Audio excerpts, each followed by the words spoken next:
Let's get it. 580 Sports Talk is live and direct on a Thursday.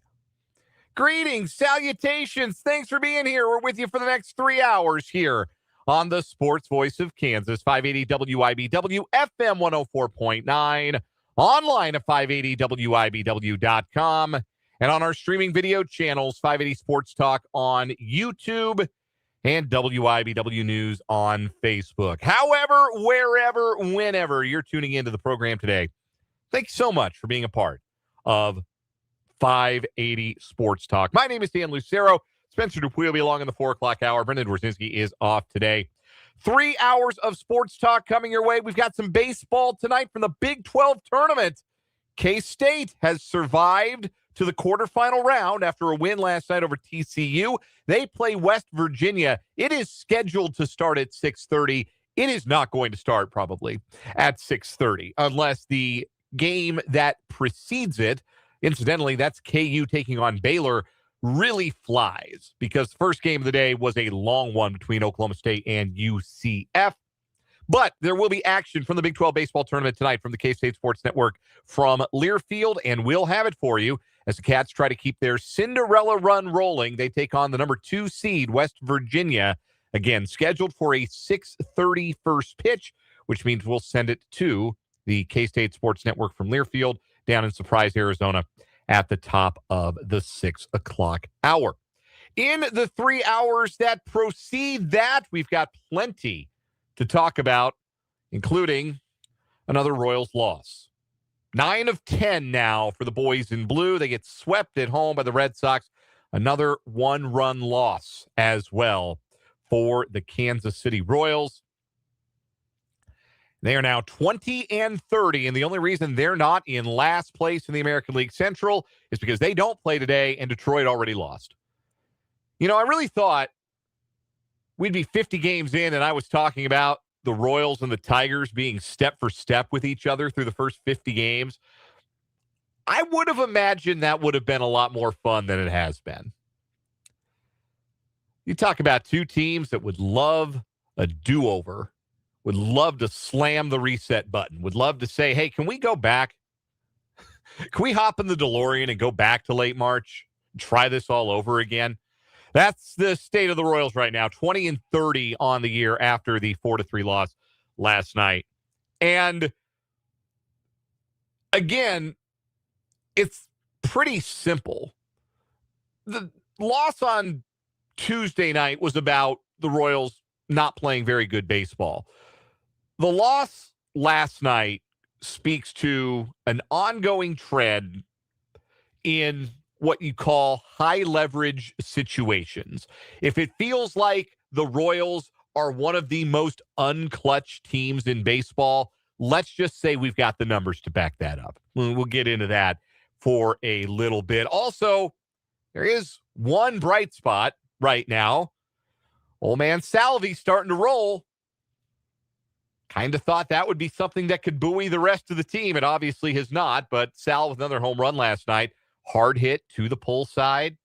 Maybe he is starting to feel a little bit healthier and starting to get the bat going a little bit. Is it in enough time to really matter? Well, we'll get into that a little bit later on. We're going to talk some Chiefs today as well. Our Brendan Dworzinski has posted a YouTube short about this on our 580 Sports Talk YouTube channel. Shorts are something we put out periodically. Sometimes they're clips from the show. Sometimes they are pre-produced, pre-packaged. But it's another reason you should subscribe to our YouTube channel, 580 Sports Talk, so you can see them when we do them. And his YouTube short today is about the thought that maybe the Chiefs should sign a veteran wide receiver. Maybe they should sign the best and the healthiest one on the market. Maybe the Chiefs, with their number one wide receiver chilling out in jail right now, should kick the tires on Stefon Diggs. We'll make the case for and against the Chiefs making the move. The case for is about talent. The case against is about logistics. To really break it down to brass tacks. But we'll get further into that coming up a little bit later on in the show. Definitely going to want to hear from you, Chiefs fans, on that one, whether or not you think Stefon Diggs is an idea worth exploring for the Chiefs front office, who already had a thin wide receiver room. And now their number one wide receiver is spending the immediate aftermath of knee surgery, rehabbing in jail to whatever extent you can carry out rehab from knee surgery in jail. Can't believe that moron is in jail. I can't believe it. Anyway, we'll talk a little Chiefs a little bit later on in the show. More good stuff at The Athletic today from friend of the program, CJ Moore. He had sat down, I guess, over the weekend or recently anyway, with Bill Self. And part two, I suppose, of the conversation was released today. CJ wrote it. It's over at The Athletic. You should go read it. You should go subscribe to The Athletic if you're not already subscribed. And there were two things that I thought were really interesting from Bill in the article. One thought about Tyran Stokes and one thought about roster building. And I think it was really interesting to hear or read Bill Self's perspective on roster building. And what I've respected about Bill Self and what I respect about other coaches who don't do this, like Kelvin Sampson is not a complainer. Kelvin Sampson understands the job of being a major men's college basketball coach is different today than it was like 20 minutes ago, but it's different than it was 5 years ago, 10 years ago, when those guys were breaking in, when Kelvin Sampson was back at like Washington State. It's a different job. Kelvin Sampson acknowledges that, doesn't complain about it. This is what it is. We're a little short on funds. I got to do what I got to do because my job doesn't change. The job of being a basketball coach, the objective of the job, put together a great team and win basketball games, that doesn't change. The how is what is different. And Bill Self's perspective is the same. And that's another thing that I've appreciated about Bill Self over the course of the changing face of college athletics and college basketball, really here in the last decade. You could even say half decade. That Self acknowledges, yes, the job is different. How you build a team, different. But the objective doesn't change. The objective at Kansas, build a national championship caliber roster. How you got to go about doing that is different than how you went about doing it when he won his first national title in 2008. But the objective's the same, and you can either cry about it and lose, or you can go try and figure out how to win. So I thought it was a really interesting thought that Self had. We'll discuss that later in the show today. We'll also get to, because there is no Royals baseball to preview tonight. They are off blessedly tonight. I'm really looking forward to Friday's show and not having to talk about a Royals loss in the A block at 3 o'clock. Really looking forward to that. We'll talk about the latest developments with regard to the college football playoff, because all of a sudden we're hearing from conference commissioners at a time of the year where we typically do not hear from conference commissioners. Like Tony Petitti, the Big Ten commissioner, spoke at the Big 12's spring meeting or Big Ten's spring meetings this week. He never does that. But he's doing it now because everybody's got a different opinion on what the college football playoff should look like. 12 teams, as it turns out, is not satisfactory for anybody. But what is satisfactory is different whether you're the Big Ten or the SEC. But who's really in charge? Because I don't think it's Tony Petitti and Greg Sankey pulling these particular strings. So we'll dig into that a little bit as well. Got a guest today coming up, bottom of the 3 o'clock hour. The great Rick Peterson of TopSports.News, the local sports spotlight. We've got one spring sport in the books. Boys tennis state was last weekend. Swimming, girls swimming state is this weekend. We've got the fields filled out for state baseball and softball. If anybody would like to tell those teams where they're playing their first round games, sooner the better. That's a whole thing. We don't know where those teams maybe are playing their first round games, but we know where state basketball is going to be in 2028, and it's all going to be in one city. That was announced by Keisha today. We'll get to that in headlines, certainly, but we'll get Pistol's thoughts on that and everything else happening with Shawnee County High School sports. It's the local sports spotlights coming up at the bottom of this hour. And, of course, plenty of time for our Thursday shenanigans. We got headlines, including a playoff roundup. We got either or over under. We got another round of What Is Wrong With You as well. You can interact with the program today. I want to hear from you on the text line, 785-272-9429. That is 785-272-9429. You can also interact with us in the live chat on our YouTube stream. We are streaming live on our YouTube channel. The name of the channel is 580 Sports Talk. And while we stream live, there is a live chat that you can join, whether you're watching us on your laptop, desktop, mobile device. Hop on in. Say hello. Interact with your fellow listeners. Christopher, Mark H. in the chat today. Paul's in the chat today. Appreciate that as well. Look forward to hearing from more of you as we grow the 580 Sports Talk community. Now, 24 subscribers shy of 1,000, by the way. We get closer and closer every day. Maybe it'll be you who gets us one subscriber closer today to that 1,000 subscriber mark, at which point I believe we will all be given jobs, corporate jobs with YouTube Inc. They will all say, you got to 1,000 subscribers. You are clearly geniuses of the medium. Come and work for us. Probably not, but it would be cool. So help us get closer to 1,000 subscribers. If you're not subscribed already to the YouTube channel, 580 Sports Talk is the name of the channel, and all subscribing costs you is a click. All right. Red Sox 4, Royals 3 last night. Like I said, I sure thought keeping pace with the Tigers heading into Memorial Day weekend was going to be a lot more fun than this. Tigers lost earlier today. Cleveland's on fire. They're back to doing what they did in September. They're winning every game 3-1 because they've unearthed some more outstanding arms. They won today 3-1. And the Tigers actually now worse than the Royals with a 20-31 overall record. That's about the only consolation to be found in this mess of a baseball season so far. The Royals are 20-30 now through their first 50 games. They have lost 9 of their last 10. Only 3 teams in baseball entered today with worse records. Those are Houston, who surely did not expect to be this bad, Colorado, and the Angels, who surely did expect to be this bad. The Royals also have a run differential of -30. Only Houston, Colorado, the Angels, the Giants, and the Orioles entered today with worse run differentials than Kansas City.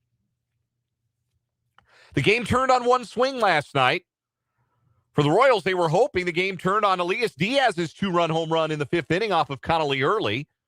Second home run for Diaz as a Royal. But alas, there was one more big swing to be made, and that belonged to Jarren Duran. Remember all the, well, really, I think you go back to the trade deadline last year and and virtually the entire offseason leading up to this season, the incessant rumors that the Royals wanted Jarren Duran. The Royals were interested. The Royals really were clamoring to try and get the player and never got anything done. And then Duran has come out of the gate this year, and he's hitting 195.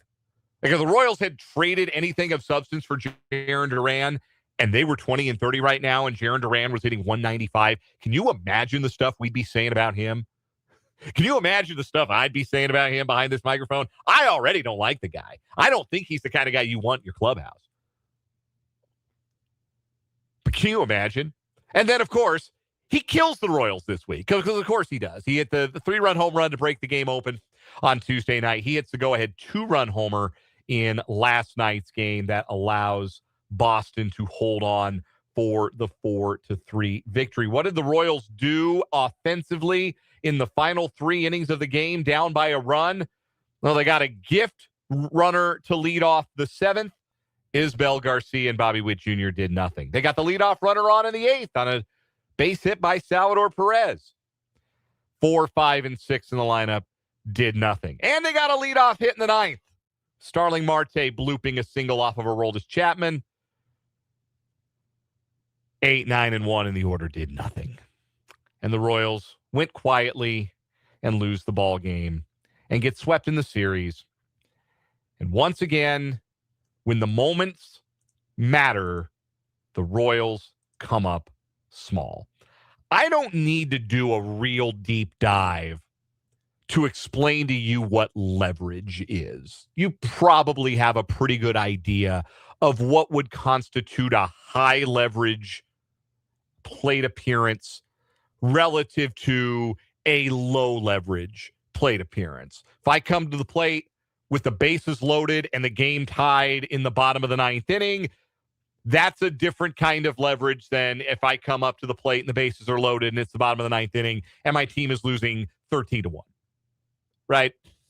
Like, you guys probably intrinsically understand, even if you've not heard that is the statistical term that is used, you understand the concept of leverage. If nothing else, you understand it through the oft-derided nickname of Royals reliever John Schreiber, who was dubbed Johnny Leverage. And that was a fun nickname when he was getting out of jams. And now it's just an ironic nickname because they only bring him in low leverage spots now, it seems like. Anyway, high leverage situations.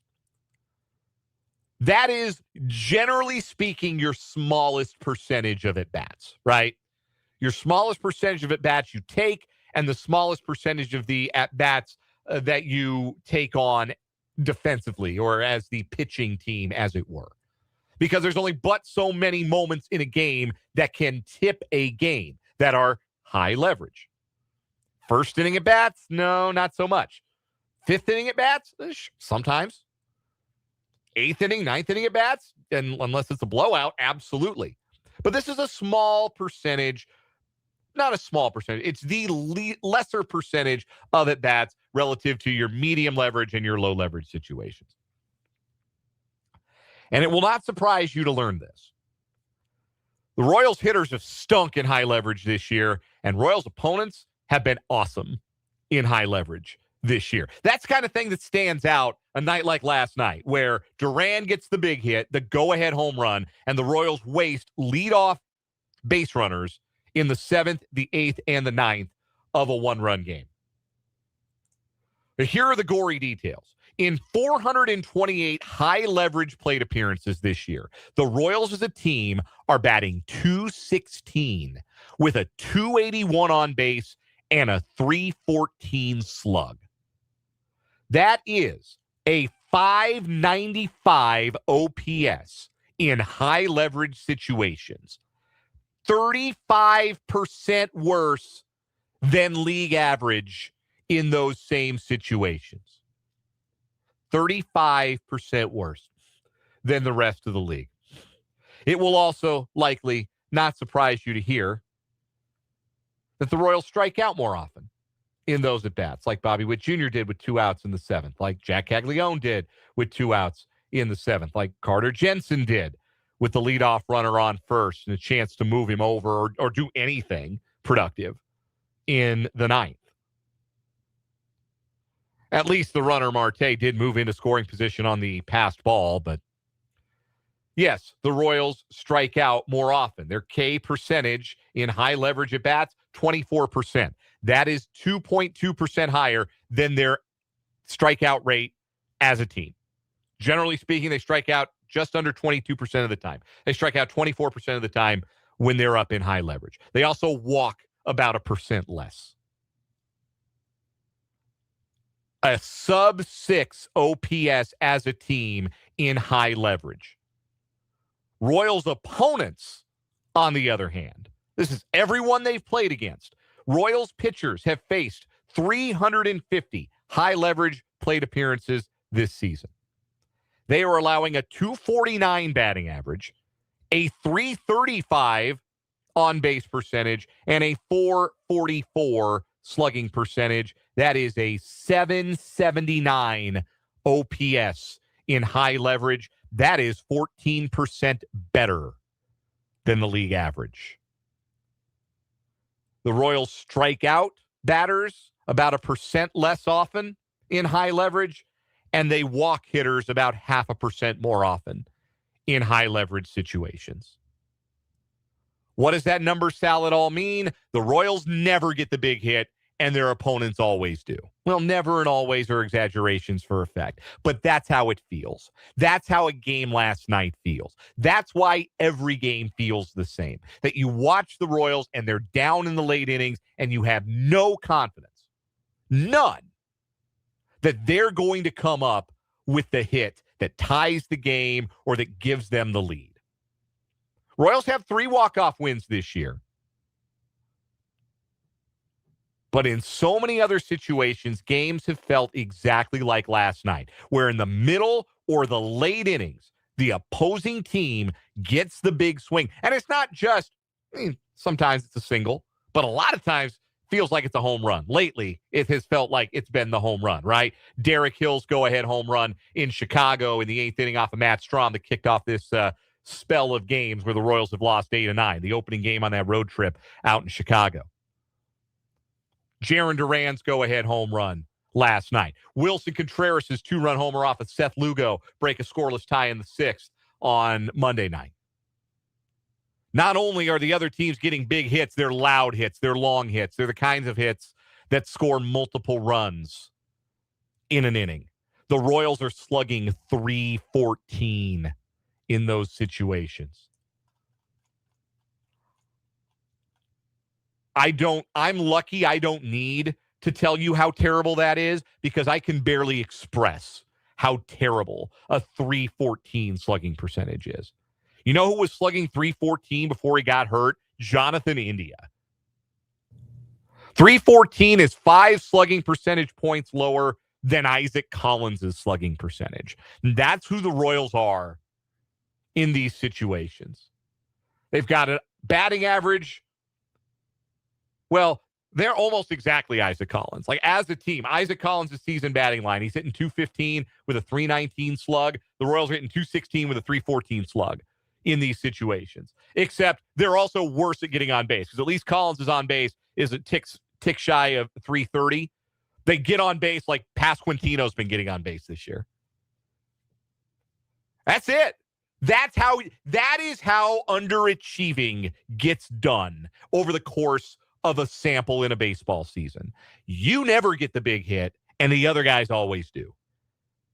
And some of that, well,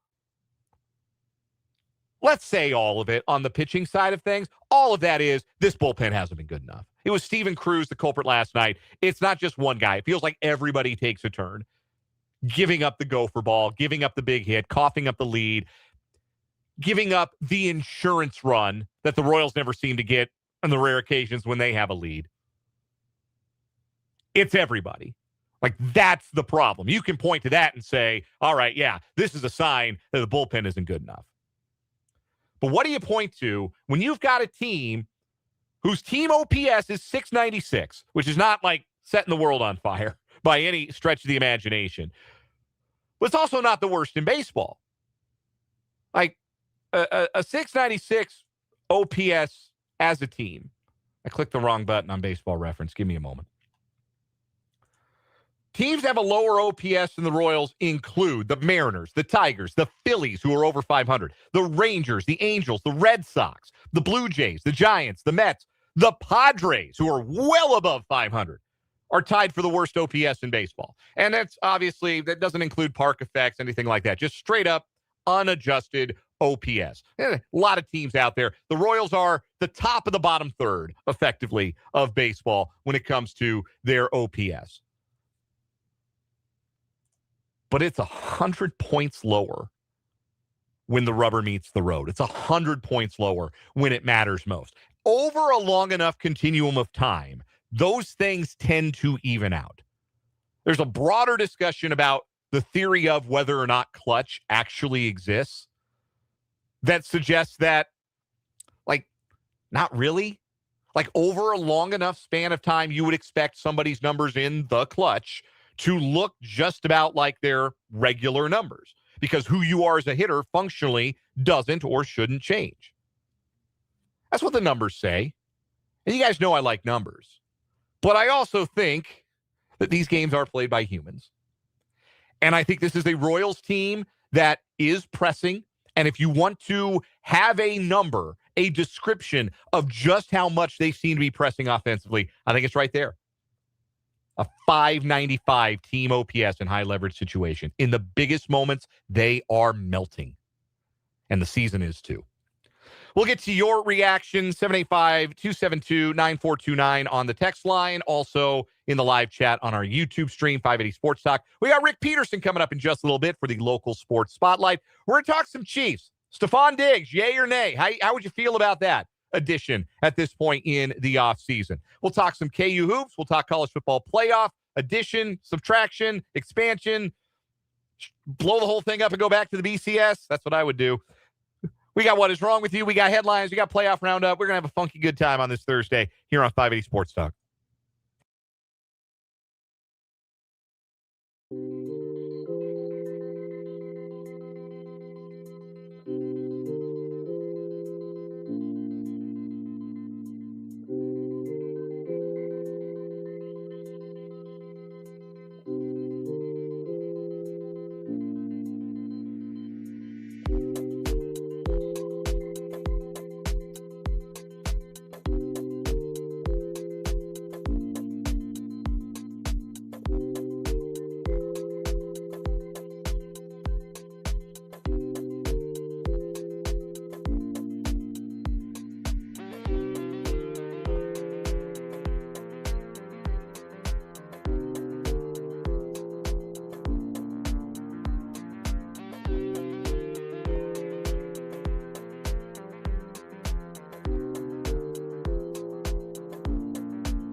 .333 on 580 Sports Talk. Great to be with you on this Thursday. So good texts coming in.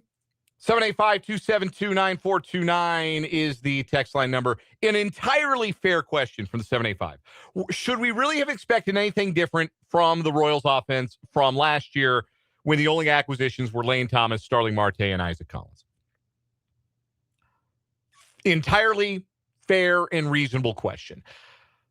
There was optimism, broad optimism, not just in this room or in this area optimism. Eno Saris of The Athletic suggested that he thought there was a path for the Royals to be a top 10 offense in Major League Baseball this year. And you want to talk about a numbers guy. Like Eno Saris is really in the weeds with numbers. He's kind of the data guy over there at The Athletic. So it was not just here. It was not just the Royals colored glasses, if you will, that felt like the offense could be improved. And you staked that bet on a few things. Number one, the fact that the Royals were much better in the second half last year than they were in the first half. That additions like Collins and Marte and Thomas being platoon caliber bats would help raise the floor. I think that was the biggest thing was you're hoping that those guys could be better than the dross that the Royals were bringing off the bench last year. And again, by and large, Thomas and Marte have been better than those guys. Like they have. You were also anticipating improvement from the likes of Jack Caglione and a full season of Carter Jensen, and the Royals have gotten that. So it is a better offense, as I've been saying. Like to this point in the season, it's not just a better offense than the Royals were 50 games into last year. It's a way better offense. It's streets ahead. But has it reached a point where it is like reliably excellent? No, it obviously has not. And that's slow start for Salvador Perez. That's awful start for Vinny Pasquantino. That's those guys hoovering up all of the high leverage runners in scoring position at bats and not doing anything with them. It's Maikel Garcia over the last 9 games hitting a .146. It's the slow power start for Bobby Witt Jr. It's a lot of things, right? So was it fair to expect that the Royals offense would improve based on those additions? Like, if they were going to be really good, did they need to make a bigger splash? Yeah. And I think we said so at the time. But you can what if all you want. But with the additions that were made, you would have expected the Royals to be better offensively. And they are better offensively. They're just not better enough. Better enough to overcome the struggles of the bullpen and the pitching staff. And they obviously have really been poor in the biggest moments. Poorer than you would expect.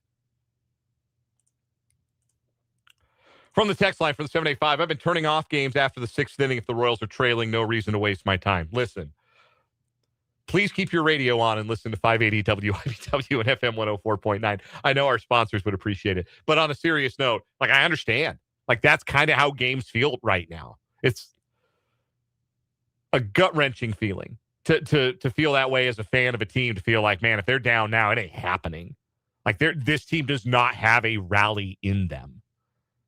They have been so poor in late-game situations that and then you go back and you look 2 years ago, largely this same team, they had 280 with runners in scoring position. And if that was overachieving and that got a team to 86 wins in the playoffs, now you're getting the other end of the spectrum. Now you're seeing what underachieving runners in scoring position looks like. You would expect over a long enough sample size that those numbers would level out. But it's going to be too late to matter. That starts to become a more and more pressing question the longer you go. One more text from 785 points out Michael Wacha, dog last night, picked up the bullpen as best as he could. He did. Man, Michael Wacha, 6 strong innings, only one earned run over his 6 innings of work. He was Michael Wacha. Man, that's what you get from him. I mean, you don't typically get much deeper into the game than that, but I'll take 6 for my starter any day of the week. He left with the lead. Steven Cruz hung a fastball, which is a thing you can do. Even when you throw 100 miles an hour, he hung a fastball to Jarren Duran. And it left the ballpark, and that was your ball game. But yeah, Michael Wacha, really good. Michael Wacha, really good. And Salvador Perez, in his last 9 games, hitting .303 with a .576 slug. 3rd home run in that span last night. Hitting them to the pull side again, which is really encouraging to see. But if the argument from the Royals was, hey, we got to get our big guns going, all right, one of them is going, and you're 1-8 in the last 9 while he's been going. Doesn't bode well. We'll shift gears after this timeout. Rick Peterson of TopSports.News will join us for the local sports spotlight here on 580 Sports Talk.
We are joined on the Fleming Place Wine and Spirits hotline by Rick Peterson of TopSports.News. He covers all things Shawnee County High School sports and the Washburn Ichabods over at TopSports.News, and he joins us every Thursday for a little thing we call the Local Sports Spotlight. And Pistol, you are on site right now. Little regional soccer. Fill us in. Yeah, undefeated Hayden versus a very good Care Paravel program. So right out here at Hayden, kickoff, whatever you want to call it, about 20 minutes. A tip-off would be fascinating with the no-hands rules. I guess you go up and try karate kick the ball as it comes down. I think that should be a rule change. I'd like to explore that. Maybe they could try it in the World Cup coming up here this summer. Hayden and Care Paravel. Care Paravel advanced with a rollicking 9-6 win over Mulvane. I know that. Read about that over at TopSports.News. They've been a team that has made deep playoff runs, but we know that Hayden is certainly extremely capable. Going to be a tall order for the Lions this afternoon. Yes, and it will. And like I said, Hayden sitting there undefeated on the season and have very few close matches even. So they're in my mind, they're the team to beat.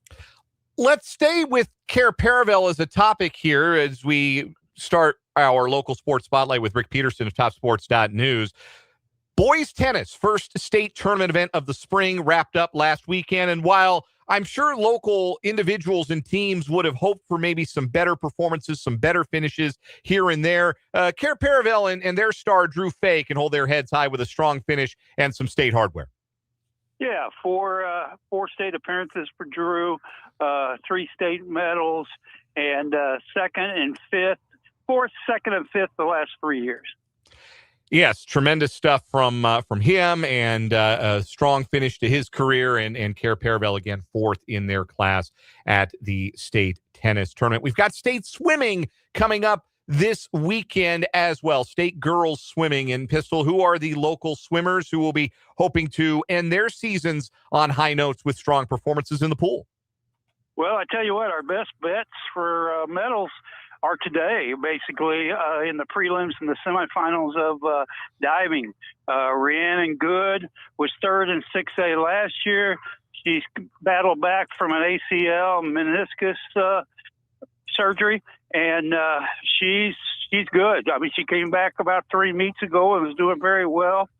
And then Avery Rosemount of Care Paravel is probably finishing up her semifinals now.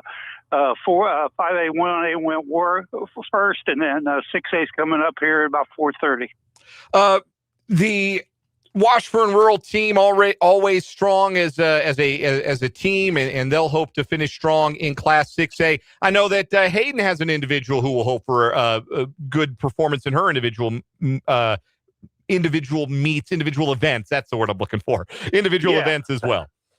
Yeah, Kaylin Girdle and Hara Del Castillo are the best, and Clara Soba, Shawnee Heights are the best individuals. Washburn Rural is not going to have any individuals this year. Aubrey Apin, their star, who had been a multi-time state medalist last 3 years, called it a career in the Centennial League meet. So she's done. So like I said, for them, Rhiannon Good's their medal hope. And then Girdles in 2 events, Del Castillo from Highs in 2 events, and Clara Soba of Shawnee Heights is in 2 events. We're talking to Rick Peterson of TopSports.News. This is a local sports spotlight. We do it every Thursday at this time, talking all things Shawnee County High School sports and Washburn Ichabod athletics. The bat and ball sports have regionals going on this week. We had some team state qualifiers on that side from Topeka and Shawnee County. Want to start with baseball, want to start with Hayden. They were notably unbeaten going into their regional games last year and lost their very first one. Were knocked out before they could even reach a regional championship game. Now, Bill Arnold's Wildcats weren't going to let that happen again, and they took down Chanute and Ottawa, a couple of impressive victories as Hayden returns to the 4A state tournament. Yeah, they were very much in control, and I think it was 6-0 and 7-1, if I remember right. all the scores kind of run together at some point. Sure, but I get it. I think that's right. And no, they were never in trouble, and really played well. Got strong pitching and timely hitting, and I think they can go farther. It's impressive pitching, no doubt about that. Everett Tortolot and Connor Hanukkah, the big arms for Bill Arnold's Hayden Wildcats. And they've had a tradition, certainly in recent years. When they won it all 2 years ago, it was Cooper Grace, the Nebraska Cornhusker. And they look like they've got 2 more they can send to the state tournament and feel pretty good about. Yeah, and they got that might be the strength of their team is pitching depth. They can go, Bill feels like they can go 8 arms deep if they have to. Yeah, and anytime you can say that, particularly in Class 4A, you ought to feel really good. Washburn Rural Baseball, Shawnee Heights Baseball also heading to the state tournament. Familiar ground for both programs. And Washburn Rural did it in dramatic fashion over Derby, but the kind of win that gives you some confidence in their own pitching depth for the Junior Blues on their way to 6A state. Yeah, no, and they made a great defensive play, Austin Ditch, to kind of save them a little bit in that championship game in a 3-1 victory. And I've always been impressed with Jay Maston and his teams, and they're playing well. I mean, they won the Centennial League, and they're off and running. Over on the softball diamond, only one team from the capital city making it through the regionals to qualify for state. That would be the Topeka High Trojans, and they crushed Wichita Heights and Wichita Northwest in their regional play. Todd Fertig covered it for you for TopSports.News, and that is a team that, maybe came into the season, they had gone to state last year, but were maybe under the radar as those things go because they were still a really young team last year, maybe caught some people by surprise, maybe still doing a little bit, maybe early in the year, but not anymore. If you're surprised by the Trojans, you're just not paying attention. No, I think not their turnaround because they were already playing well, but the thing that really put them on the map was when they went up to Kansas City area and played teams that are recent state champions and handled them. And then I thought, okay, this is a team that can go all the way. They had the one loss to Hayden, which is a good Hayden team, but other than 2 early losses to Rural, they've been rolling. Rick Peterson at TopSports.News is our guest. This is the local sports spotlight here on 580 Sports Talk. Pistol joins us at this time every Thursday here on the program. Do any of those teams that I just talked about that qualified for state, do any of them know when or where they're going to play yet? And because this seems to be something of an issue and something that they've gone to a similar format in baseball and softball that they did for basketball, where first round sites, quarterfinal state sites are different than the semifinal and final sites. And that's become a bit of a point of contention because there were teams that weren't really sure whether they were going to play as of last night. Well, I still do. Are the quarterfinal pairings out? They weren't when I looked earlier. Yeah, I don't have any idea. They weren't when I looked earlier either. They weren't when I looked like an hour ago because I've looked about 4 times today, and they weren't out. And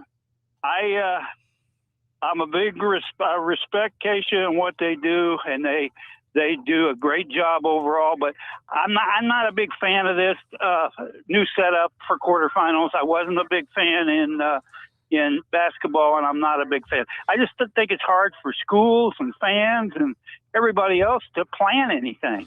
Yeah, you really don't know. Now, I would agree with that wholeheartedly. But while we're talking about Keisha and state tournaments, the Keisha announced today that the 2028 basketball state tournaments will all take place in Wichita with the exception of the 2A tournament, which will be in Hutchinson. So everything's kind of in the greater Wichita area. It's a bit of a stretch to call Hutchinson part of greater Wichita, but it's not real far. I mean, I drove it back and forth for the state tournament last year, so it's not real far. But 3 venues in Wichita are going to host 6 of the 7 state basketball tournaments in 2028. The reaction I've seen on the internet is largely negative. I think it's great to have all the state tournaments in the same place. Where do you fall on that, Pistol?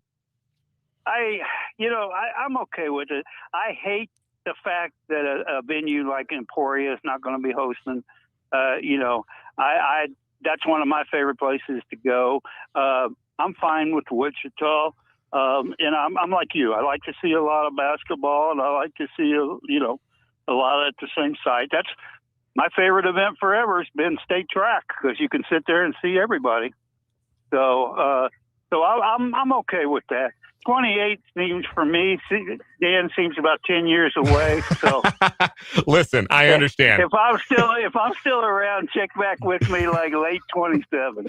Fair enough on that. Last thing, Pistol, since you did mention track, regional track coming up tomorrow. You'll be at a big time local regional. What are you excited about seeing at regional track tomorrow and covering for TopSports.News? Well, we got Hayden's already starting today in their regional, and then the others are, like you said, tomorrow.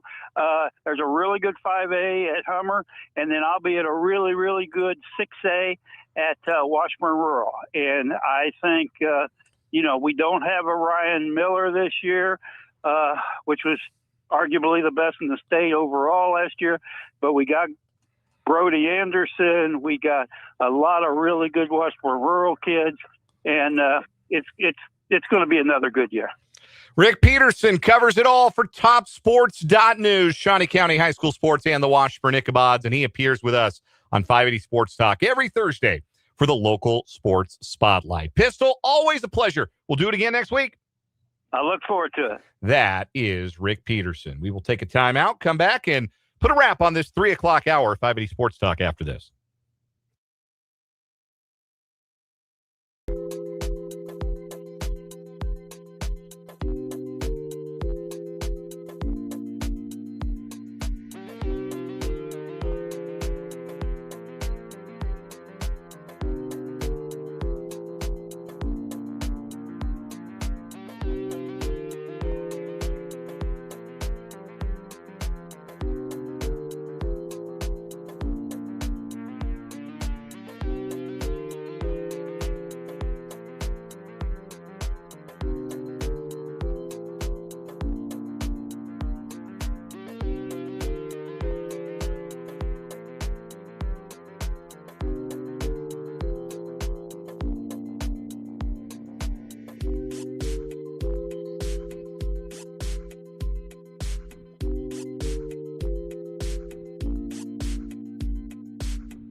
All right, thanks again to Rick Peterson, TopSports.News. Always a pleasure to have Pistol on with us, especially as the spring sports season comes to an end, school coming to an end.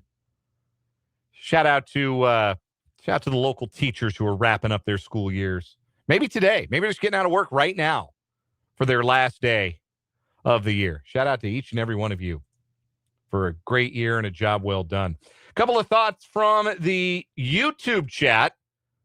580 Sports Talk on YouTube. Paul has a scoreboard update for us. It's a final off day 2, Royals nothing.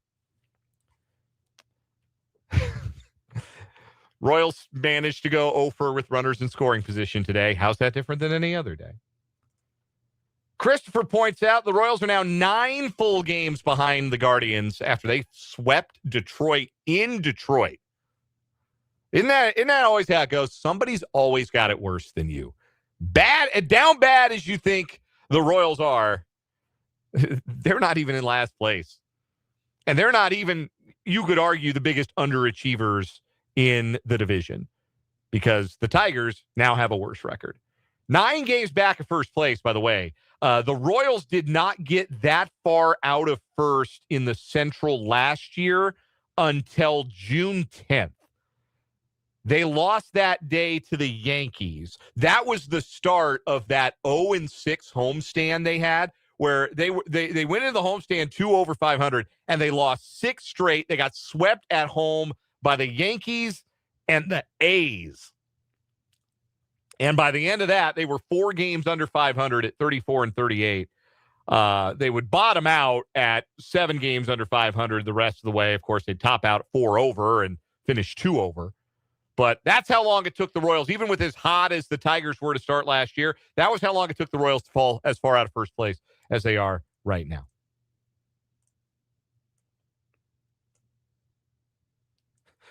Joe points out Vinny went 0 for 4 today on the off day. That's tough. We all love Vinny Pasquantino. We all want him to get it going, and it ain't going. And this is what happens. It doesn't matter if you've got a cool nickname. Man, you got to hit. The Royals need something for the Pasquatch. More than just a bobblehead night, that's for sure. Coming up at the 4 o'clock hour, should the Chiefs sign Stefon Diggs? We'll argue for and against, and we'll talk some KU Hoops, 580 Sports Talk.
Well, let's get it. Hour number 2, 580 Sports Talk on a Thursday afternoon. Thank you so much for being with us on the Sports Voice of Kansas, 580 WIBW, FM 104.9, online at 580WIBW.com, and in living color on our YouTube channel, 580 Sports Talk, and our Facebook page, WIBW News. If you're watching there, you already know, but the gang's all here. Dan Lucero, Brendan Dworzinski, and Spencer Dupuis. Those are audible for our guy BD. How we feeling? How's everybody doing out there? Good. It does look like you're on a fisheye camera or something. So the camera in our studio falls down, every other day? Yeah, falls down all the time. And this is not fisheye. This is just a very top It down. kind of looks like a security camera angle. Fisheye, you're saying I look like Missy Elliott in the Super Duper Fly, I Can't Stand the Rain It looks video. like a security camera angle. Bird like if you guy. see a security camera on the show, Yes. that's what it looks like. When the rain hits my window. I mostly just want to know how Pistol responded to the vacation news today. He said 2028 feels like 10 years from now. He said, talk to him in late 2027 about how he feels about That's that. fair. That's entirely fair. Entirely fair for as long as he's been at it, for sure. I like it for what it's worth. Yeah, I do too. I'm in favor. We'll have more to say about headlines for sure, but yeah, I'm a big fan. We might be on an island though. Like if you go and you look at like Kansas pregame, sports in Kansas, their Facebook comments, ain't nobody else happy. That's because people here don't know that it's great. Yeah, you're gonna love it. Like Dan and I come from places, and I'm not trying to do where I come from is better than where I live now. I'm not trying to do that. I'm just saying making the state tournament a grand celebration of the sport and of the athletes, and being able to go and to see. I wanted to see 3A, but I also really wanted to see 6A and the 5A girls too. You can see all of them. yes. Yes. And not have to drive. And yes, the only one you have to drive to is 2A and Hutch, and you can get there in 45 minutes. It's not that hard to drive.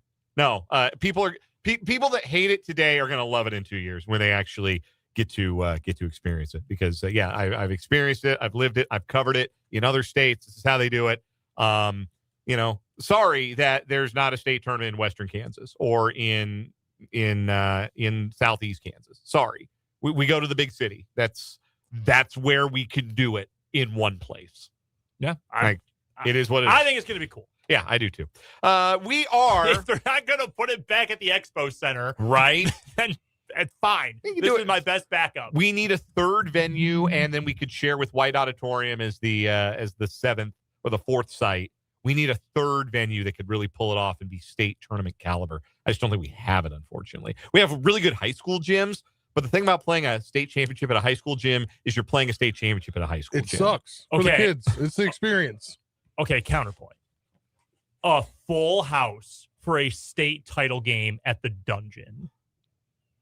I mean, it would be so sick. I think it would be cool. It would be awesome. I think it would be cool. Like you don't have to sell me on that image. Like I would love to have that be a small school champ. Like, got the whole town that comes out, whole gym filled. Right. That'd be sick. They'll never do it, but it would be sick.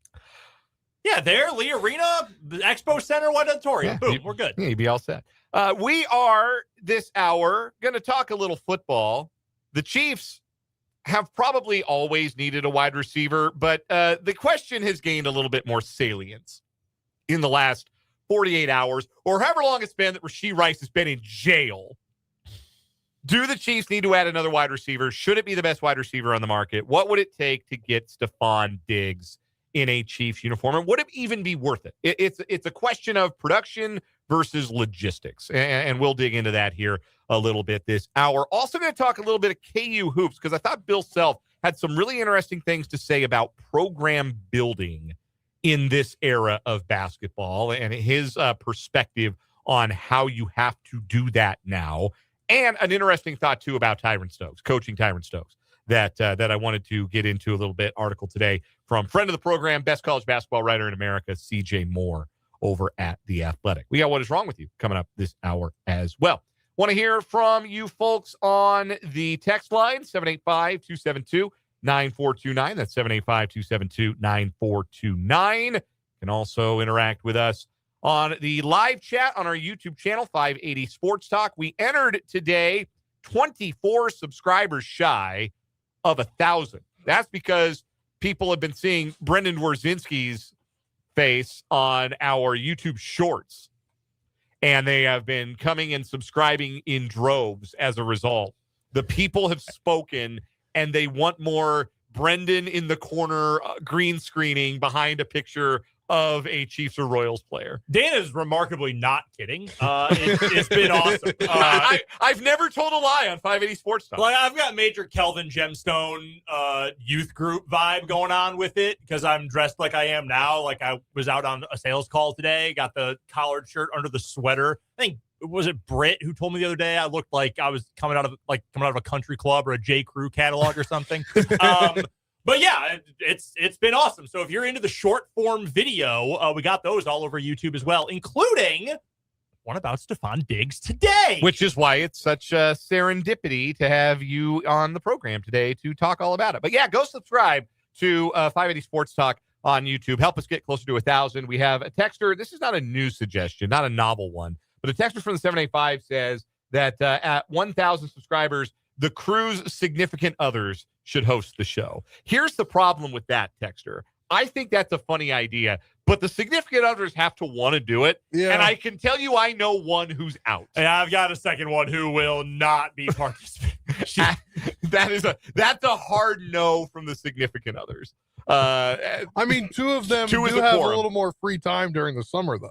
This is true. That's true. Yeah, my Abby is busy. She works.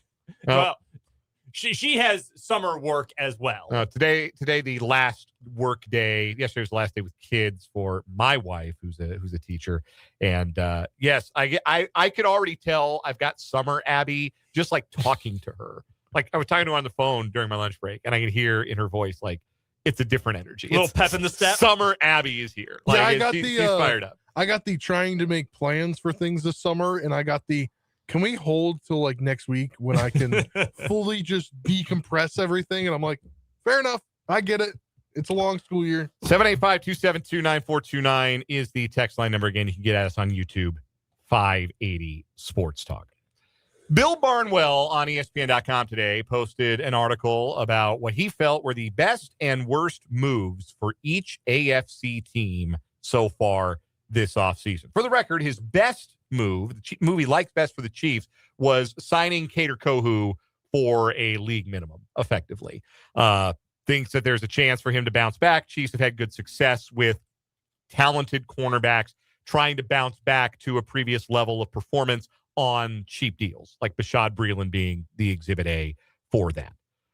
Bill Barnwell's worst move for the Chiefs is not addressing receiver. Here is what Barnwell had to say at ESPN.com today. General Manager Brett Veach is mostly running things back at receiver in 2026. Hollywood Brown and Juju Smith-Schuster are gone, but the only addition the Chiefs made at wideout or tight end this offseason is fifth-round pick Cyrus Allen. The Chiefs can talk themselves into this working.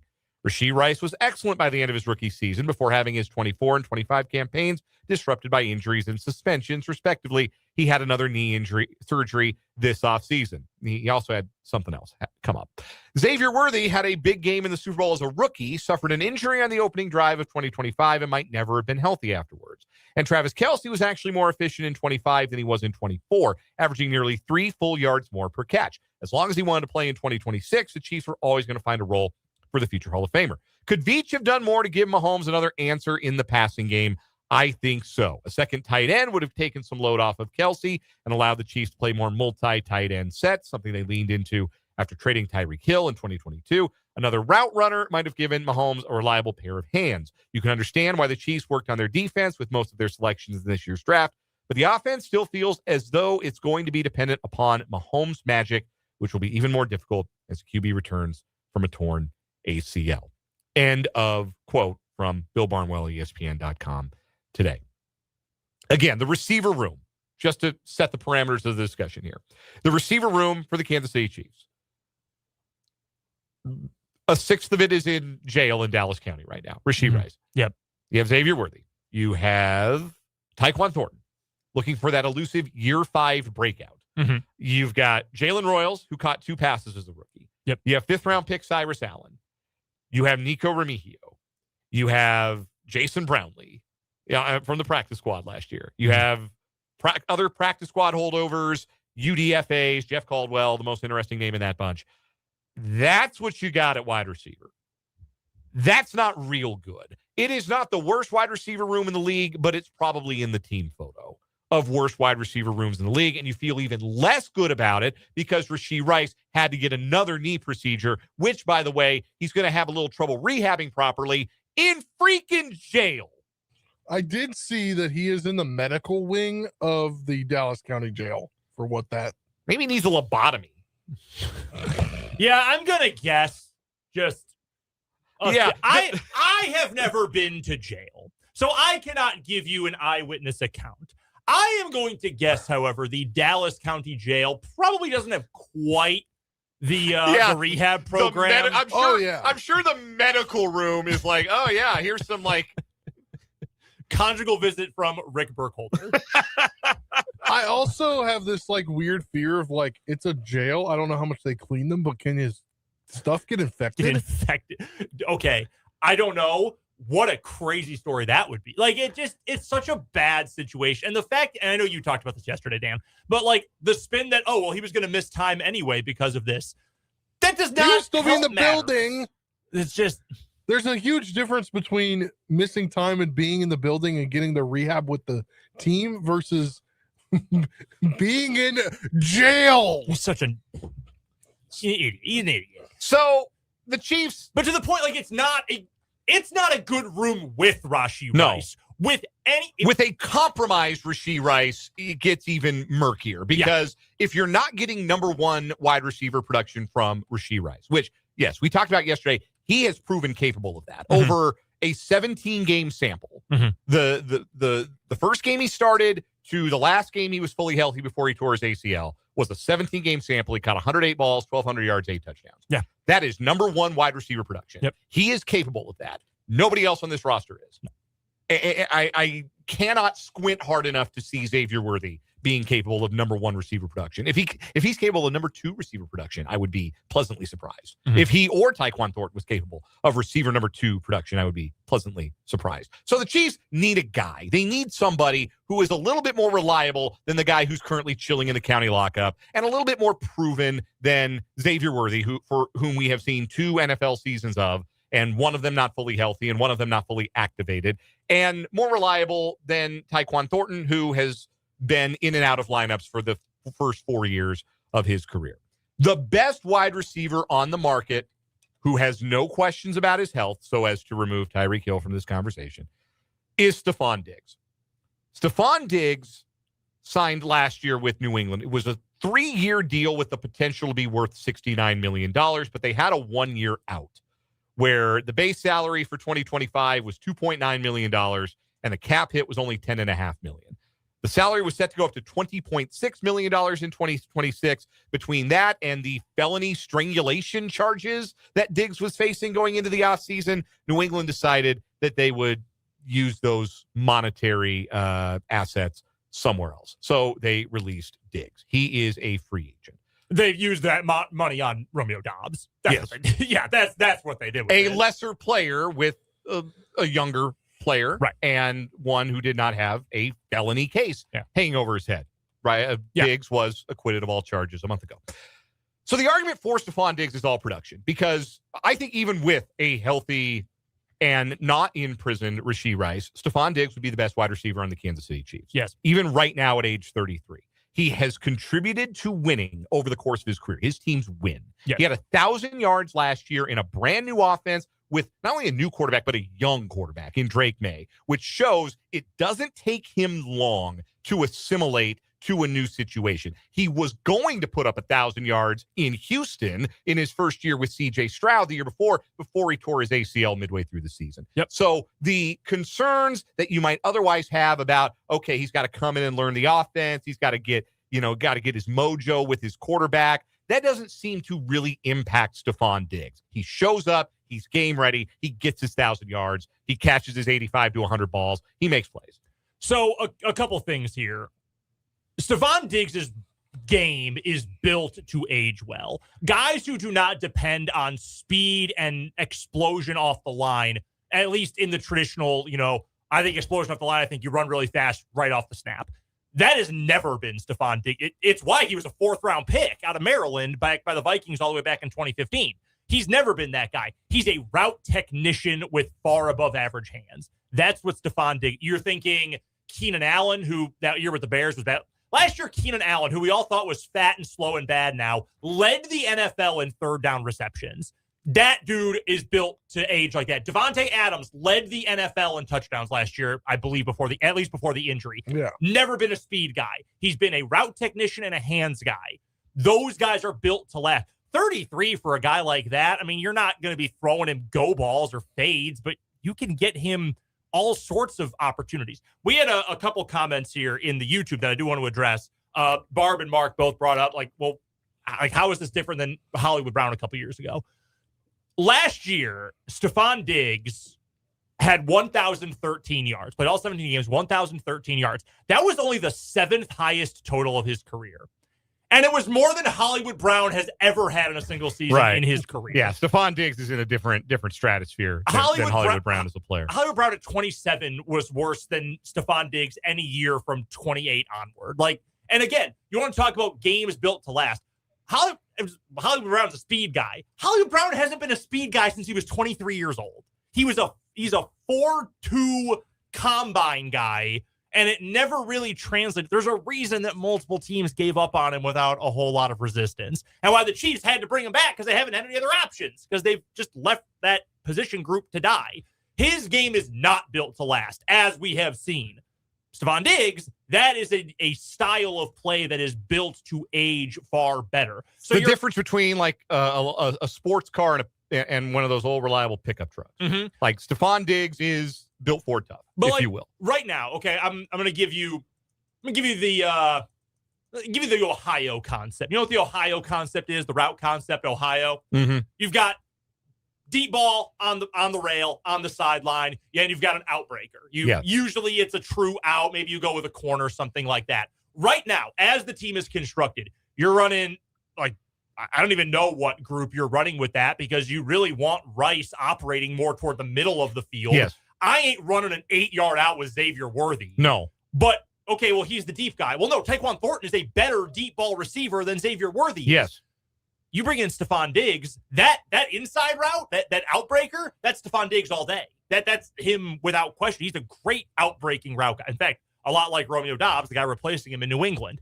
He just brings something to the table you do not have. Even if he's never going to, every pass he catches is going to be 8 to 11 yards with no yak.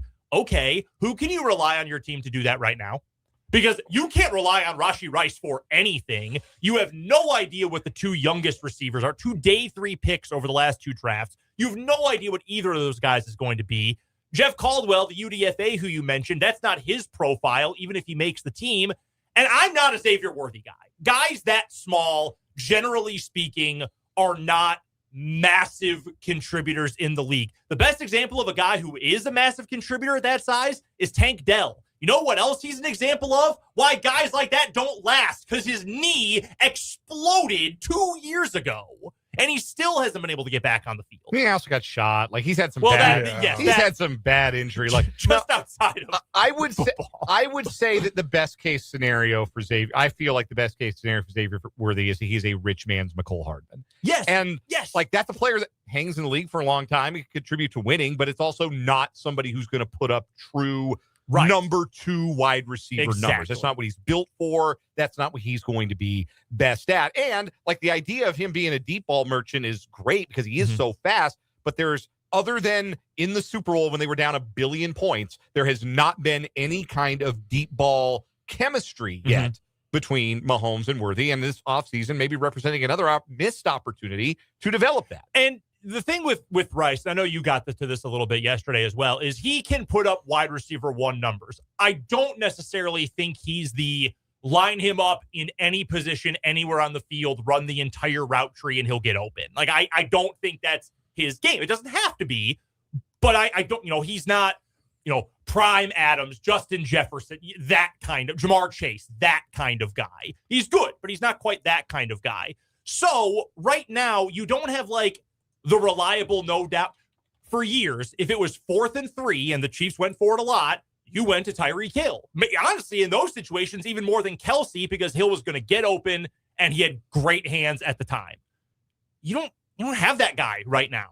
You add in a guy like Diggs, and you'll have to make the salary cap work. I understand that. Someone will have to restructure a contract, maybe two of them. I understand things get a little hectic there, but the Chiefs have good accountants. They can figure it out. You bring in a guy like Diggs, okay, you've got your Rice is kind of the, to use a Jake LeBonism here, he's kind of the queen on the chessboard. Like, he can't run every route, but you can move him. He can be a flanker. He can be a motion guy. You can tie him to the line as an X if need be. Diggs is your go-to hands guy underneath and on outbreakers. Tyquan Thornton is the guy over the top. Like, if what's his name? If Justin Watson was like usable, that's kind of what you hope Tyquan Thornton is, and I think he was last year. And then Xavier Worthy can be the jet motion, gadget, manufactured touch guy. All of a sudden, you add that one good hands piece in there, and suddenly, okay, this kind of makes more sense. It's maybe not ideal, but all the pieces start to make more sense. The other thing you do have to add in here that I should note, because we want to be all-encompassing, guys don't love Stefon Diggs. Yeah, so he's not the world's number one teammate. So this is the argument. Let's start the argument against here. Like, there is a well-circulated video from his time as a Minnesota Viking. One of those, like, engagement bait Twitter, Facebook, Instagram type videos, like man. They were asking sort of like, go out on a date with.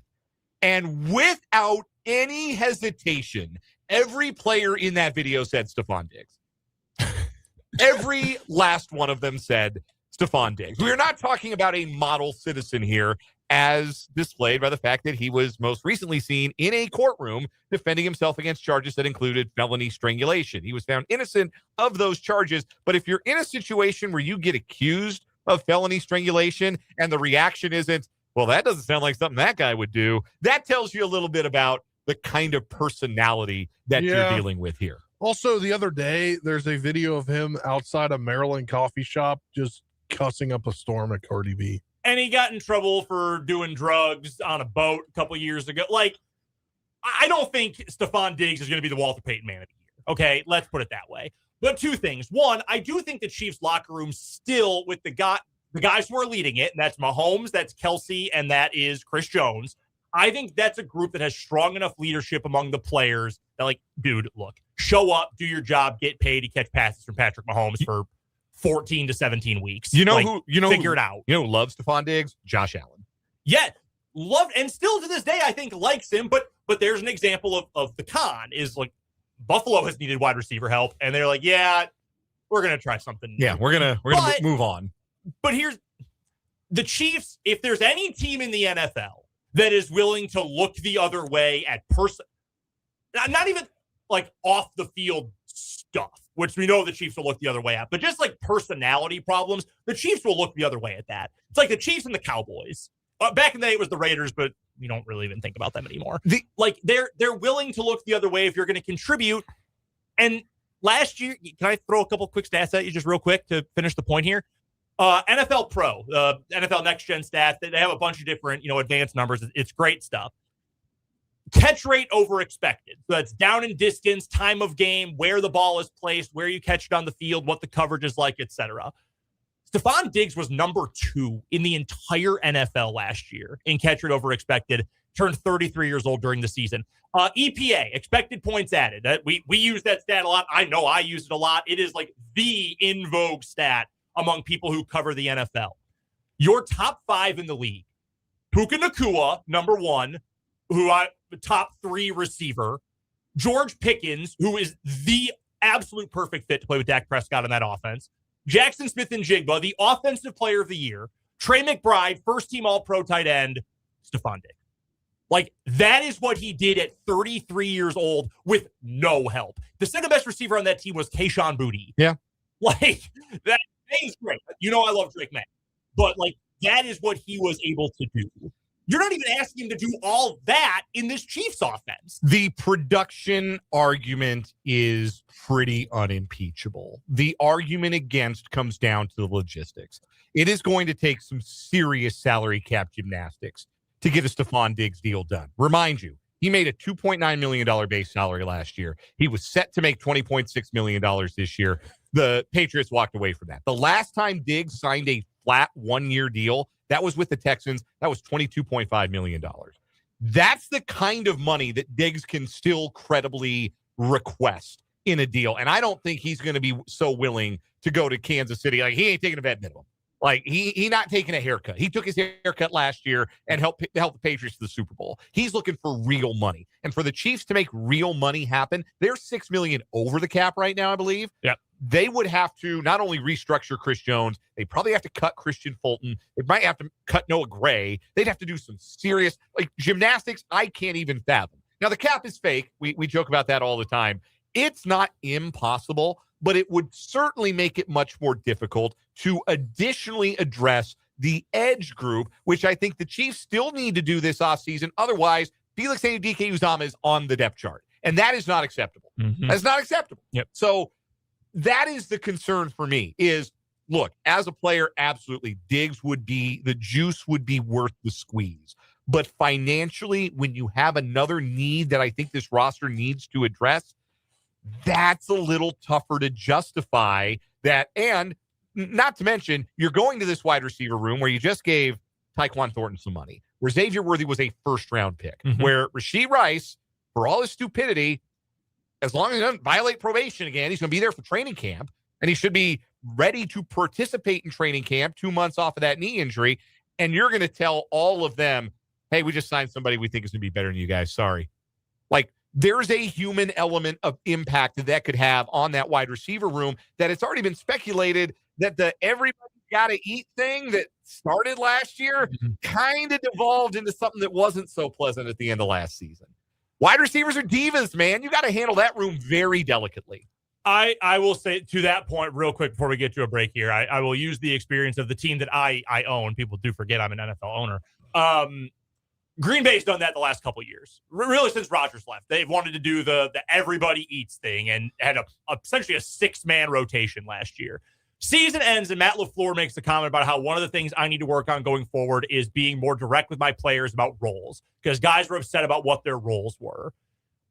In the same, and then connected to that, the Packers let multiple wide receivers walk in free agency or a trade this offseason and did not replace them. And essentially said, yeah, we're playing 3 receivers. Christian, Jaden Reed, Matthew Golden, those are our receivers. And Tucker Kraft at tight end. We're not playing anyone else. And it feels like that's what the Chiefs did this year, where they said Rice, Worthy, Thornton. That's our top 3 for better or for worse. We'll figure it out next year when Rice walks as a free agent. But for this year, this is going to be our top 3, and we're set to have the level of upheaval that bringing a guy and a production and a personality like Diggs would be.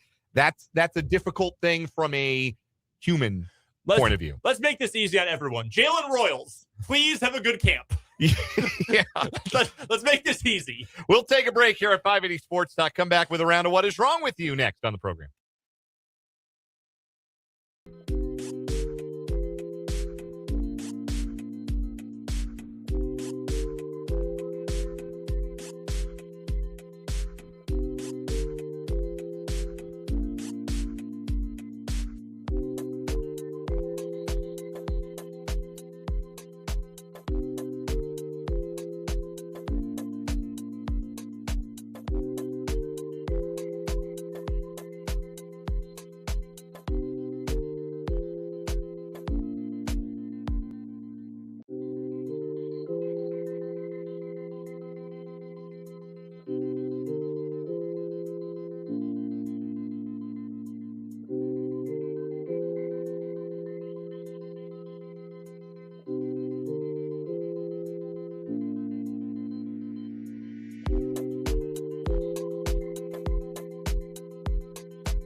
It is What Is Wrong With You time on 580 Sports Talk. We've got two news stories competing today, trying to take down our weekly champion, the guy who drove his Cybertruck into a lake because he wanted to see if it would go Wade mode. Wade mode is what got the 1988 Minnesota Vikings into the playoffs. Wade mode is getting 240 hits to lead the American League in 1985. That is my least favorite Travis Scott B-side. Wade mode is crushing 73 beers on a cross-country flight. May he rest in peace. Shout out to the chicken man. I actually wore my Wade Boggs, my shirt today, Barney Gumble punching Wade Boggs in the face in The Simpsons. I got the Washburn pullover over, but I did. I wore my You Asked For It Boggs shirt today. Unintentionally. I guess I was going Wade mode and I didn't even realize it. Wade Boggs is so cool. Like, yes, he's cool as hell. Tons of hits, Hall of Famer. 3,010 of them to be exact. Decided to just say, I'm going to end my career in Florida and then just move here. He was in Tampa. Huge role in The Simpsons.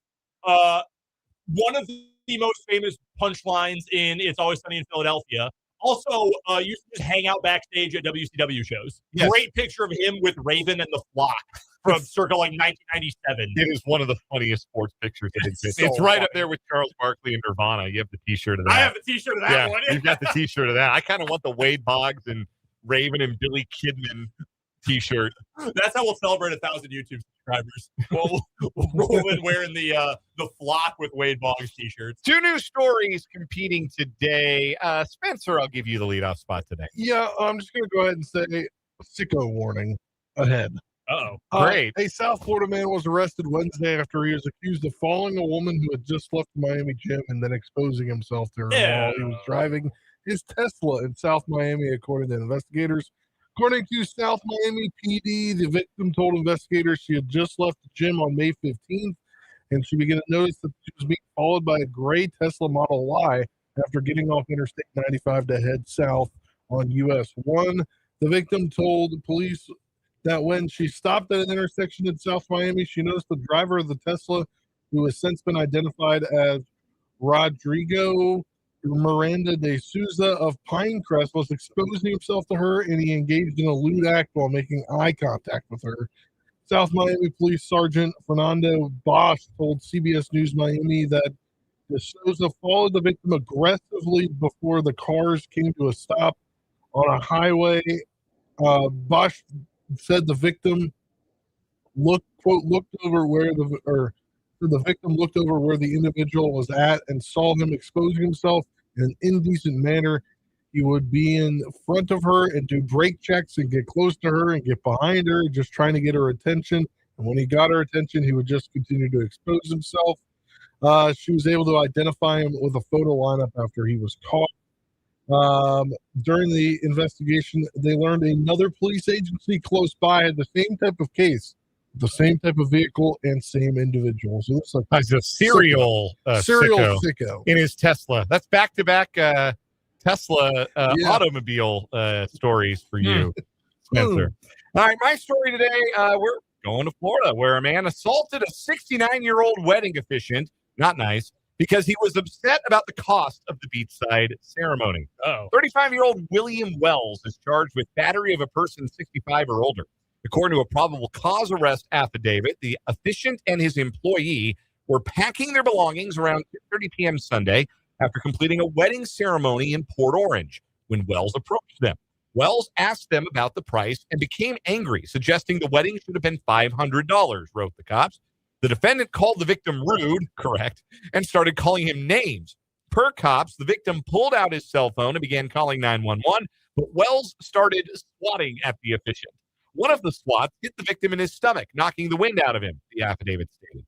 Wells then allegedly threatened to, quote, call his boys, who had arrived before cops and were, quote, going to get him. After yelling and cursing at the victim some more, Wells drove away in a blue Kia. Really, really rough look to do all that tough talk. I got my boys coming, or maybe not. I'm going to peel off in my blue Kia. It makes me think of the scene in Dodgeball where Ben Stiller is trying to have tells what's her face, Ben Stiller's actual wife, that she got fired from her job. And then he leaves after getting hit in the face and hops on the back of the Vespa. Yeah, that's what that makes me think it's tough to make like a dramatic tough guy getaway in like a sensible sedan. Deputies with the Volusia County Sheriff's Office. It's not a knock on Kias. Kias are fine vehicles. I'm just saying, like, if you're going to be the tough guy, you probably got to get away in like a tough guy car. And blue Kia doesn't really strike that description for me. No. Deputies later spotted the vehicle, pulled it over. Post Miranda rights, Wells admitted to arguing with the official, but denied assaulting him. Wells told deputies he became upset because the victim was recording him and his car. At one point, deputies had to tell Wells to calm down. The affidavit did not specify how Wells was associated with the wedding. He does have a rap sheet. He's been arrested and convicted multiple times for other assaults. This wedding should have been $500 is maybe the most out of touch thing I've ever heard. Yeah, Brother. So I got married in a public building, and it's several magnitudes more expensive than $500, let alone on the beach. We were very fortunate. My wife and I, we had one of my wife's family members was our officiant and did it for gratis. I don't know what like going and getting an officiant. Like, I don't know what that cost. That wasn't something we had to budget in. But if you're arguing that the whole wedding should have been $500, now that's crazy work. Even if it was like outdoors in public, you didn't rent a venue or anything like that, and all like the chairs and the backdrop and the tablecloths and all the incidentals that end up running up your cost. There's still no way in hell you really think you're going to get married for $500. You want to get married for that little money? Elope. Go to the courthouse. Yeah, again. go to the courthouse and then like rent a room at a go rent out a bowling alley for a couple hours. That's what I was gonna say. Go, like some small entertainment venue and just say have a party. Yeah, that would seem to make a lot more sense. All right, who wins today? I gotta say it's a more pleasant story we don't have any pleasant stories today. We somebody beating up an old man, and we have somebody exposing themselves. Yeah, we got some real winners today. I don't want to talk about this dude's junk anymore. Yeah. I've had enough of this dude's junk. So has the city of wherever it was, Pinecrest, Florida. Yeah. Dan, I'm going to go with yours, but I'm going to stick with Wade mode for the week. Yeah. Wade mode has the potential. I'm telling you. That's so funny. This works in creeks and small rivers. I'm going to drive in the middle of the lake. I'm gonna go down the boat ramp and act like my car is a boat. He got in trouble for illegal boating. The last So time funny. it was that much of a mistake to go Wade mode was when the Royals re-signed him in 2021. That's what is wrong with you. We're coming back. Bill Self with some interesting comments in The Athletic today I want to talk about next on 580 Sports Talk.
Some breaking news from the sports world. Incredibly sad news to report from the world of NASCAR, Kyle Busch has died. 41 years old, became ill today and was hospitalized. Was announced earlier today he was not going to be able to drive the Coca-Cola 600 this weekend, but unfortunately, whatever illness that onset was, in fact, has led to his death at the age of 41. Two-time NASCAR Cup Series champion and one of the all-time greats in NASCAR. Kyle Busch has died. Awful, awful news to share from the world of professional racing. One of the winningest drivers of all time, I believe. First in overall wins across the three top divisions. Oh my!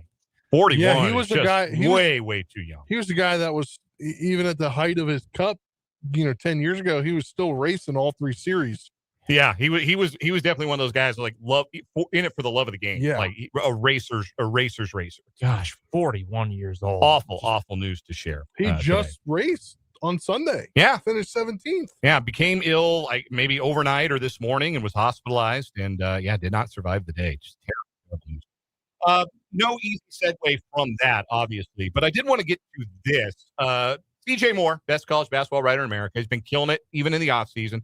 No offseason for the best college basketball writer in America. No. He had a chance to sit down with Bill Self and had a piece earlier this week where Self talked about his health and why he decided to come back for 2026-27. And then another article today discussing the composition of Kansas's roster for this upcoming season. And I thought he had a really fascinating look at team building. And I said this at the top of the show. What I really appreciate about coaches like Bill Self and like Kelvin Sampson at Houston is the same way. I think most of the real successful coaches who are guys who've been doing this a long time and are still winning or still putting together perennial top 25, top 10, deep NCAA tournament run type teams in this evolving era of college athletics, they don't make excuses. Like they understand the job is different, but they also understand that they don't adapt. They may as well get out of the business because the objective of the job hasn't changed. Build a great team and win a bunch of games. That's still the objective. Bill Self had this to say about building a roster. He mentioned throughout the piece that he was not necessarily surprised that he lost a lot of his starting players from last year, like Flory Badunga and Bryson Tiller. This quote from Bill Self: "Now your third option is somebody else's first option that's paying first option money. Your best prospects are usually going to be your youngest kids, but your portal guys are going to be your culture and the guys that make the foundation. And in the past, our foundation has always been 3- and 4-year guys, so you can't miss on the culture aspect when you sign portal kids, in my opinion." Self said he anticipated losing a majority of his rotation because of money. As in any profession, it's usually easier to get a pay bump by leaving than staying. Self saying, quote, "There's not an unlimited budget." That thought of you can't miss on the culture aspect. I have to believe that is a revelation that became crystal clear to Bill Self after living through both the Ryland Griffin and AJ Storr season and the Melvin Council season, if you want me to make it real simple and put names on it. No, I think you're 100% right. And the biggest problem, well, AJ Storr's thinking was probably the biggest problem of all things together. But 2 years ago, the biggest problem was that team was soft. They hated each other. The culture was all, I mean, that's the worst locker room that I know of in Bill Self's tenure. This year, the problem was the guys just probably weren't good enough. In the end, they were too streaky offensively or just not good enough offensively. They had a good culture. I mean, Council was the guy, but Trey White was a good culture guy for this team too. I think they had that. They just didn't have enough dudes who could put the ball in the basket. So trying to strike the balance. I was telling you this earlier today, Dan, that I'm hopeful for this. I've now said 2 years in a row that I like the way Bill Self's approaching the portal this year, and both years has ended in the first weekend. So I'm not going to put a full stamp of approval on this or anything, but I can at least see where he's coming from. And the idea that, hey, we got 2 freshmen who are starters. One of them might be the best player in the country. He's up there in Tyran Stokes. And Talon Kinney is going to be a dude as well. Those might be 2 one-and-done guys. So they're in the rotation. And we're going to bring in, all the rest of the freshman class, a big class. They are going to contribute. We have 2 guys coming back. One who might start, one who will start or play starter like minutes in Rosario. and then we'll bring in these culture guys and guys to fill in the gaps. I totally understand where he's coming from. I just have been burned twice in a row, and I don't want to say, like, yes, we have found the secret sauce. Right. I'm not doing that, but I get where he's coming from. Regarding Stokes, this is what Self had to say about his incoming freshman star. I think he's going to be fantastic. We've heard all that difficult reputation. And you look at it, yeah, he's emotion. Yeah, he plays with emotion. Yeah, there's some things he could probably do differently in a way. But in my experience, I'd much rather have those guys, the emotional guys that play with the chip all the time, than have to prod them to go the other direction. So I couldn't be more excited to have him here. There was, an incident that got him kicked out of his previous high school that we know about, maybe a bit of a temper, certainly a bit of, high emotion kind of player. But yeah, give me that. I think Bill Self is certainly saying that. And I would say if the preference is to have somebody who is emotional, who is going to wear his heart on his sleeve, number one, I think that will endear him to fans. And number two, I think that will be easier to embrace following a freshman star who did not do that. And that's not to say that's wrong, but I think that Darren Peterson's approach to being very level, very even-keeled, combined with all the stuff he was going through off the court, made it a little bit hard to embrace the player in a way that I do not think it will be difficult to embrace who Stokes is. No, I agree with that. The emotional, passionate guy out there, and I'm not trying to throw shade at Melvin Council. I mean, Melvin Council was really good.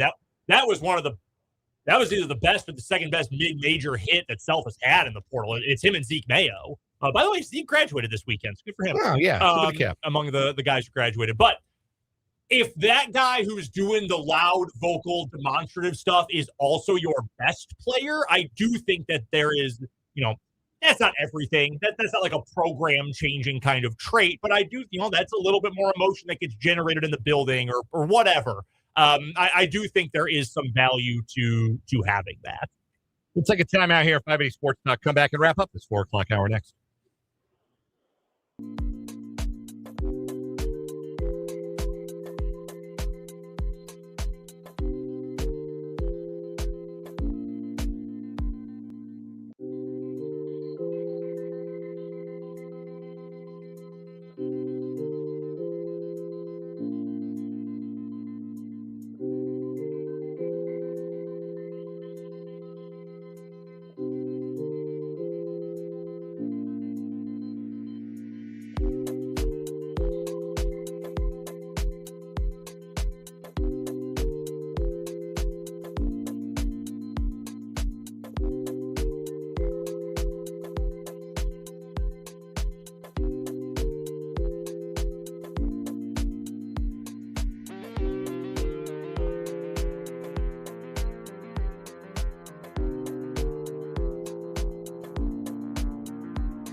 .456 on 580 Sports Talk. Brendan, you don't get a chance much to opine on the Royals. Anything you'd like to say about losers of 9 of their last 10? I will not have any reason to opine on the Royals going forward because I will not be watching. I will not be there no matter what. I told you about 2 weeks ago. I said, Give it a little time, give it a little patience. There's too much talent. They're now 10 games under 500. And I know the division stinks, but you are now talking about you need to play nuclear hot Dodgers, Yankees level baseball here for a stretch at some point to get back in this. And I do not think this group has that in them. Just remember, 1931, a team won a series. Another question from the YouTube chat, kind of a question, Brendan. How do you like working for Condé Nast Traveler? Yeah, look, you look sharp, man. Yeah, I'm not gonna let anybody ran your parade. You look sharp, bud. So You've been breaking the sweaters out today. It's a classy look. Yeah, it's the sweater over the button down, with slacks, which are trash. I like it better than just the button down look. I never know how to make the waist look when I tuck the shirt in. Put the sweater over the top. It just makes it easier. No, respect the look. Thank you. You look sharp. Look like I'm going to youth group. It's good to have you in today. Coming up at the 5 o'clock hour, we got headlines, the playoff roundup, either or over under, and the fight over the college football playoff. Next on 580 Sports Talk.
Well, let's get it. Third and final hour of 580 Sports Talk here on this Thursday evening. Dan Lucero, Spencer Dupuis with you here on the Sports Voice of Kansas, 580 WIBW, FM 104.9, online at 580WIBW.com, and in living color on our YouTube channel, 580 Sports Talk, and our Facebook page, WIBW News. Like and subscribe. We can put a little graphic on the video stream that says like and subscribe to our YouTube channel, 580 Sports Talk, and our Facebook page, WIBW News. We're with you until 6 o'clock, at which point we are anticipating handing things off to the K-State Sports Network from Learfield. Suppose there is a chance that they push the broadcast start time back, because I don't think they're starting a baseball game at 6:30 tonight between Kansas State and West Virginia in the Big 12 tournament. They are playing in the bottom of the 6th inning right now in the game prior to them. I guess. Well, there's one way. This will be, I guess. KU could score 4 more runs in the next inning. They could.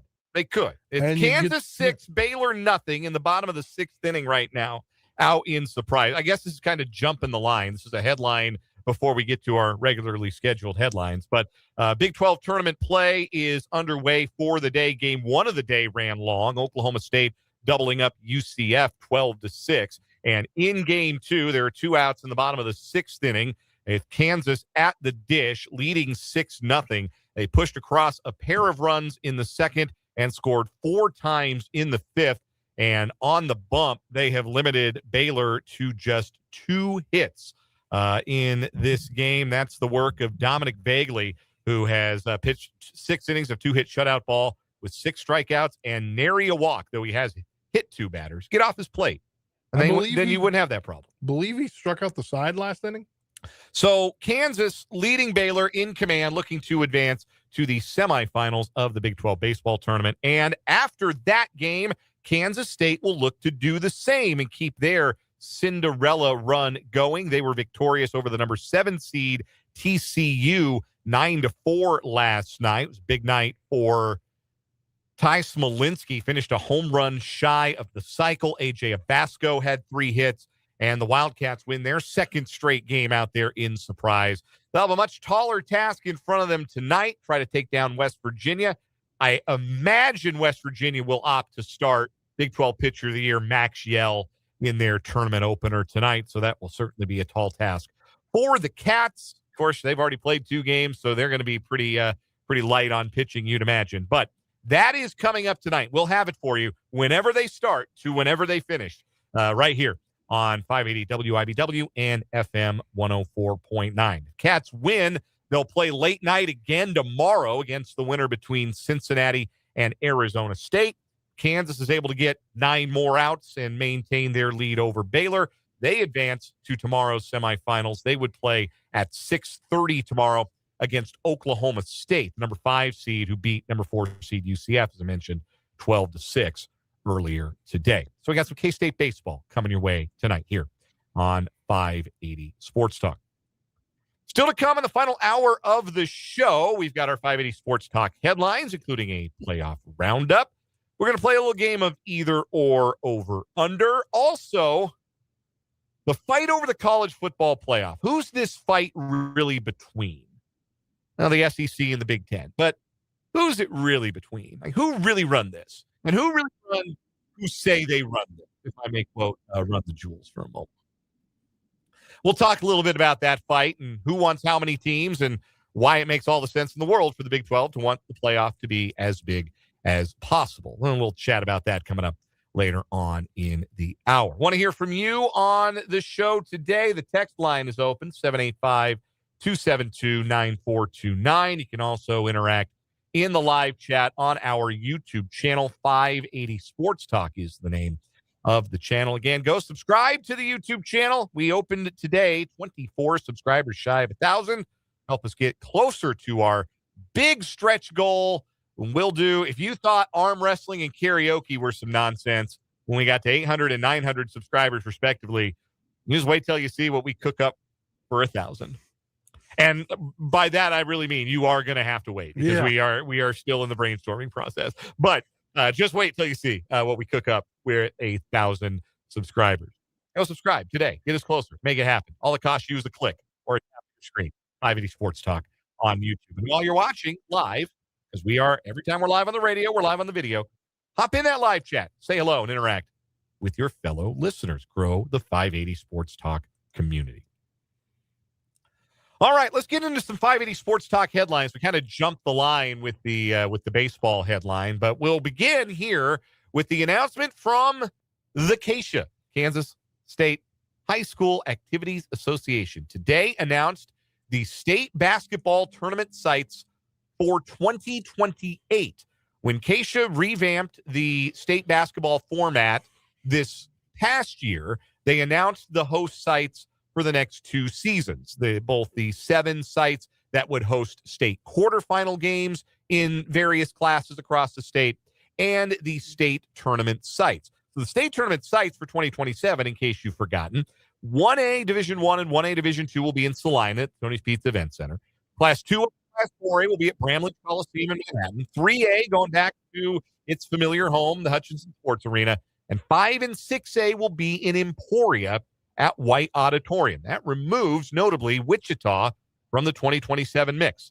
Well, they're back in the mix for 2028 in a major way. KSHA announcing that for the first time since the 40s, all of the state tournament basketball sites, the semifinals and the championship, will be played in the same area. 3 championship sites in Wichita, plus the Hutchinson Sports Arena.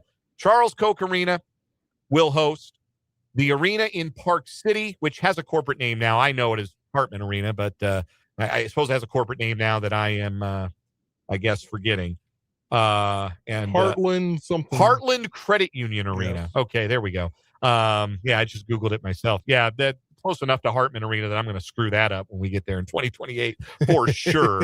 And the Garvey Center, Friends University, will all host state semifinal and championship games. Class 2A that year will be held at the Hutchinson Sports Arena. It's not real hard to connect the dots, even though KSHA didn't make this official. You'd imagine 6A and 5A will be at Koch Arena. 4A and 3A would be at Hartman in Park City, and the 1As would be at the Garvey Center at Friends University.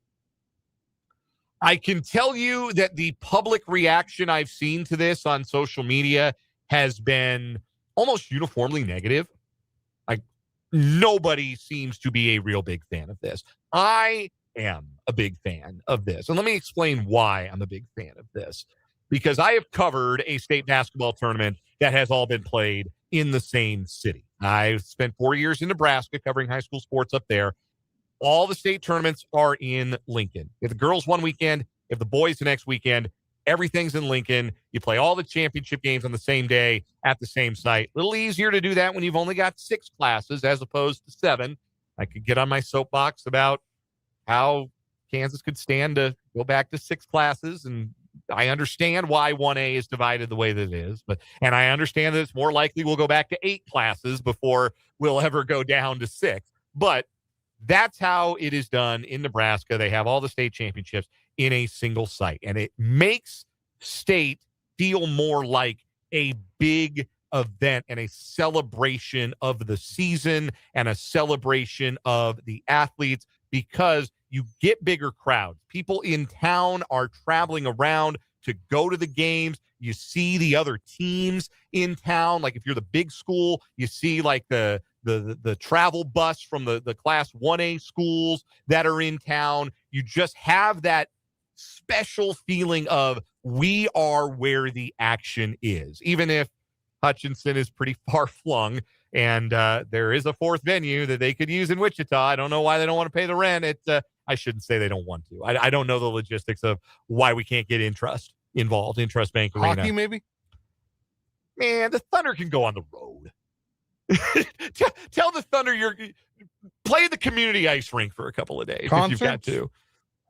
I don't think Intrust is all that cracking on the concert scene. That's not to say they don't host any. But no, I maybe they've got some dates that have already been booked out for 2028. I doubt it, but maybe they do. I'm just saying that's your other venue to keep everything in one place. And I also understand that, the Garvey Center at Friends University doesn't feel all that spectacular for being a state tournament venue, kind of a small parking lot. It's on a college campus. It's in a that's in a neighborhood. So it's not like the cleanest place, the easiest place, I should say. It's plenty clean. I lived walking distance from Friends when I lived in Wichita. It's plenty clean over there. But it's not the easiest place to get in and out of. My counterpoint is, for the small schools, you don't need a big venue. I covered 1A Division II state at Barton Community College in Great Bend. And when I tell you, for the state championship boys basketball game between Greeley County and Hanover, that gym was literally full, and that the atmosphere there was actually better than the atmosphere for any 5A or 6A championship game I've ever covered. I mean it, man. Like, a smaller venue is perfect for those 1A1 and 1A2 schools. It'll be loud. It'll be packed. It'll be special in the Garvey Center for those schools. I think everybody is going to like this. In theory, you may not. In theory, I know a lot of people don't. Like, I could scroll through the Facebook comments on Kansas pregame and sports in Kansas, or on Keisha today and their social media, and I could scroll through and I could pick out, and it's almost uniformly, again, a negative reaction to this. I have a uniformly positive reaction. And I think once this actually happens, once the entire high school basketball community for state convenes in one place for the state tournament, it's going to be a really, really cool weekend. And I think everybody's going to love it. And maybe this ultimately leads to, again, like the involvement of in trust, so that you don't maybe have to play. You have more bigger venues. You don't have to play at the Garvey Center, which, again, I think the Garvey Center is a good fit. But you could have 4 venues in one city instead of 3 in one city, and then like Hutchinson, which is 45 minutes away. It's not real close, but at the same time, I'm glad Hutchinson is keeping state, because I think they do the best job with it. Like, of all the cities, like, honest to goodness, if they were going to do everything in one building, if that was even feasible, I would vote for Hutch over any other city in the state, because the sports arena rocks, and Hutchinson knows how to host a big event like that, and they do a great job with it. But I'm glad they're staying involved, even if I wish they were keeping 3A and it wasn't 2A there. But I'm excited for 2028. I'm excited to see how this turns out for Keisha. And look, Keisha has been very receptive to member feedback on this. In fact, in the press release, they said, we're doing this in part because the feedback we got after this first year of doing the state tournaments the way we did them this year was they wanted to see a more condensed area for having the state tournament games, instead of still having the 4 sites be far flung all over the state. So Keisha will be receptive here. And if this doesn't work, I think it's going to. I think it's going to be very popular. But if it's not, they won't hang with it. Like, they're not gonna be real stubborn about it. They'll do it for a couple of years to give it a real go. But if it doesn't work, it doesn't work. And I don't think this version of Keisha is so stubborn to go forward with something that is unpopular and doesn't work. It's unpopular right this second, but I think you're going to change your mind. If you don't like it, I think you're going to change it. Anyhow, next headline. Let's talk about some different kind of basketball brackets, Spencer. Yeah, we're going to discuss the college ranks, the players era, which will include both Kansas and Kansas State in the 2 variants of the tournaments that they have this year in Vegas. The players era 8, which I believe yes, it does. It's the week prior, will include KU. KU knows now its side of the bracket. The brackets are out. It'll be on the ESPN family of networks at Michelob Ultra Arena. They will open up against UNLV on November 17th. Michelob Ultra Arena, by the way, quick interjection here. That is at Mandalay Bay. Yeah. That is the name of the arena at Mandalay Bay. That is where the Las Vegas Aces WNBA team plays. Capacity is about 12,000 there. I think it works for that. Oh, for sure. Yeah. On the same side of their bracket, Big 12 brethren, West Virginia taking on UAB. Or excuse me, not UAB, Auburn. Whoever wins that game will play whoever wins the KU game. On the other side of the bracket, Florida and Notre Dame match up in the opening round, and Big 12 foe Houston against that's Rutgers, right? I'm not looking at it, but yeah, I think it is. It's just an R. Yeah, that's Rutgers. And for the players era 16, as it says, a much larger tournament. It doubles the size. Kansas State's in the top right portion of the bracket. That will interchange between T-Mobile Arena, the home of the Vegas Golden Knights, and maybe an NBA franchise, and Michelob Ultra Arena on Mandalay Bay, the arena at Mandalay Bay. Kansas State opens up against Gonzaga, and if they win, that sets up a potential matchup with Baylor, where Scott Drew coaches and Jerome Tang is now an associate head coach at. If Baylor were to take down Alabama, TCU also in the tournament, Texas Tech, Iowa State, those are the Big 12 teams in there, but St. John's, Tennessee, Maryland, Michigan, Creighton, Miami, Florida, Louisville, Oregon, among other teams in that tournament. That tournament the week after on the ESPN family of networks as well. And as I mentioned, that tournament will be held between both T-Mobile Arena and Michelob Ultra Arena. The championship game will be held at Ultra Arena for that. Texter points out, so much for this tournament trying to keep conference foes from playing each other. Yeah, no joke. Both Kansas and Kansas State could potentially play a conference rival in their second game of the three. I think everybody gets three, I think, in both tournaments. You might get a fourth if you reach the championship game of the Players Era 16. You would get a fourth, but I think everybody gets three. And I think, you just kind of hang on your side of the bracket. So that's what happens when the Big 12 has a contract with them, essentially. Yeah. And there are three. There are three Big 12 teams in the Players Era 8. So there's really no avoiding that. You can't really avoid a Big 12 team playing a Big 12 team potentially in a semifinal or a consolation round game. You just can't avoid it. And then in the 16, you've got 1, 2, 3, 4, 5 Big 12 teams. So again, you can't keep them all on different sides of the bracket. It's just not feasible. So, interesting that K-State gets a much more high-profile game than KU does for their first game. UNLV, I guess they're like the Chaminade of this. They get in because it's their home city, and Rutgers being in this is wild. If you've watched any of the NBA playoffs or any of this NBA season and you saw Ace Bailey be a killer for the Jazz and Dylan Harper playing unbelievable basketball for the Spurs, and then you remember they were teammates on the same team at Rutgers that missed the NCAA tournament. And you wonder why anybody would hire Steve Pekeel to manage a Dairy Queen, never mind coach a Division I basketball team. Anyhow, that's your look ahead to November for the Players Era. Next headline, this is breaking news within the last hour or so, and it is, we mentioned it when it broke in the 4 o'clock hour, but sad news today from the world of NASCAR. Kyle Busch has died, just 41 years old. Busch was hospitalized earlier today due to an illness and unfortunately never recovered and passed away earlier today. A joint statement on behalf of the Busch family, Richard Childress Racing, and NASCAR reads, "Our entire NASCAR family is heartbroken by the loss of Kyle Busch. A future Hall of Famer, Kyle was a rare talent, one who comes along once in a generation. He was fierce, he was passionate, he was immensely skilled, and he cared deeply about the sport and fans. Throughout a career that spanned more than 2 decades, Kyle set records in National Series wins, won championships at NASCAR's highest level, and fostered the next generation of drivers as an owner in the Truck Series.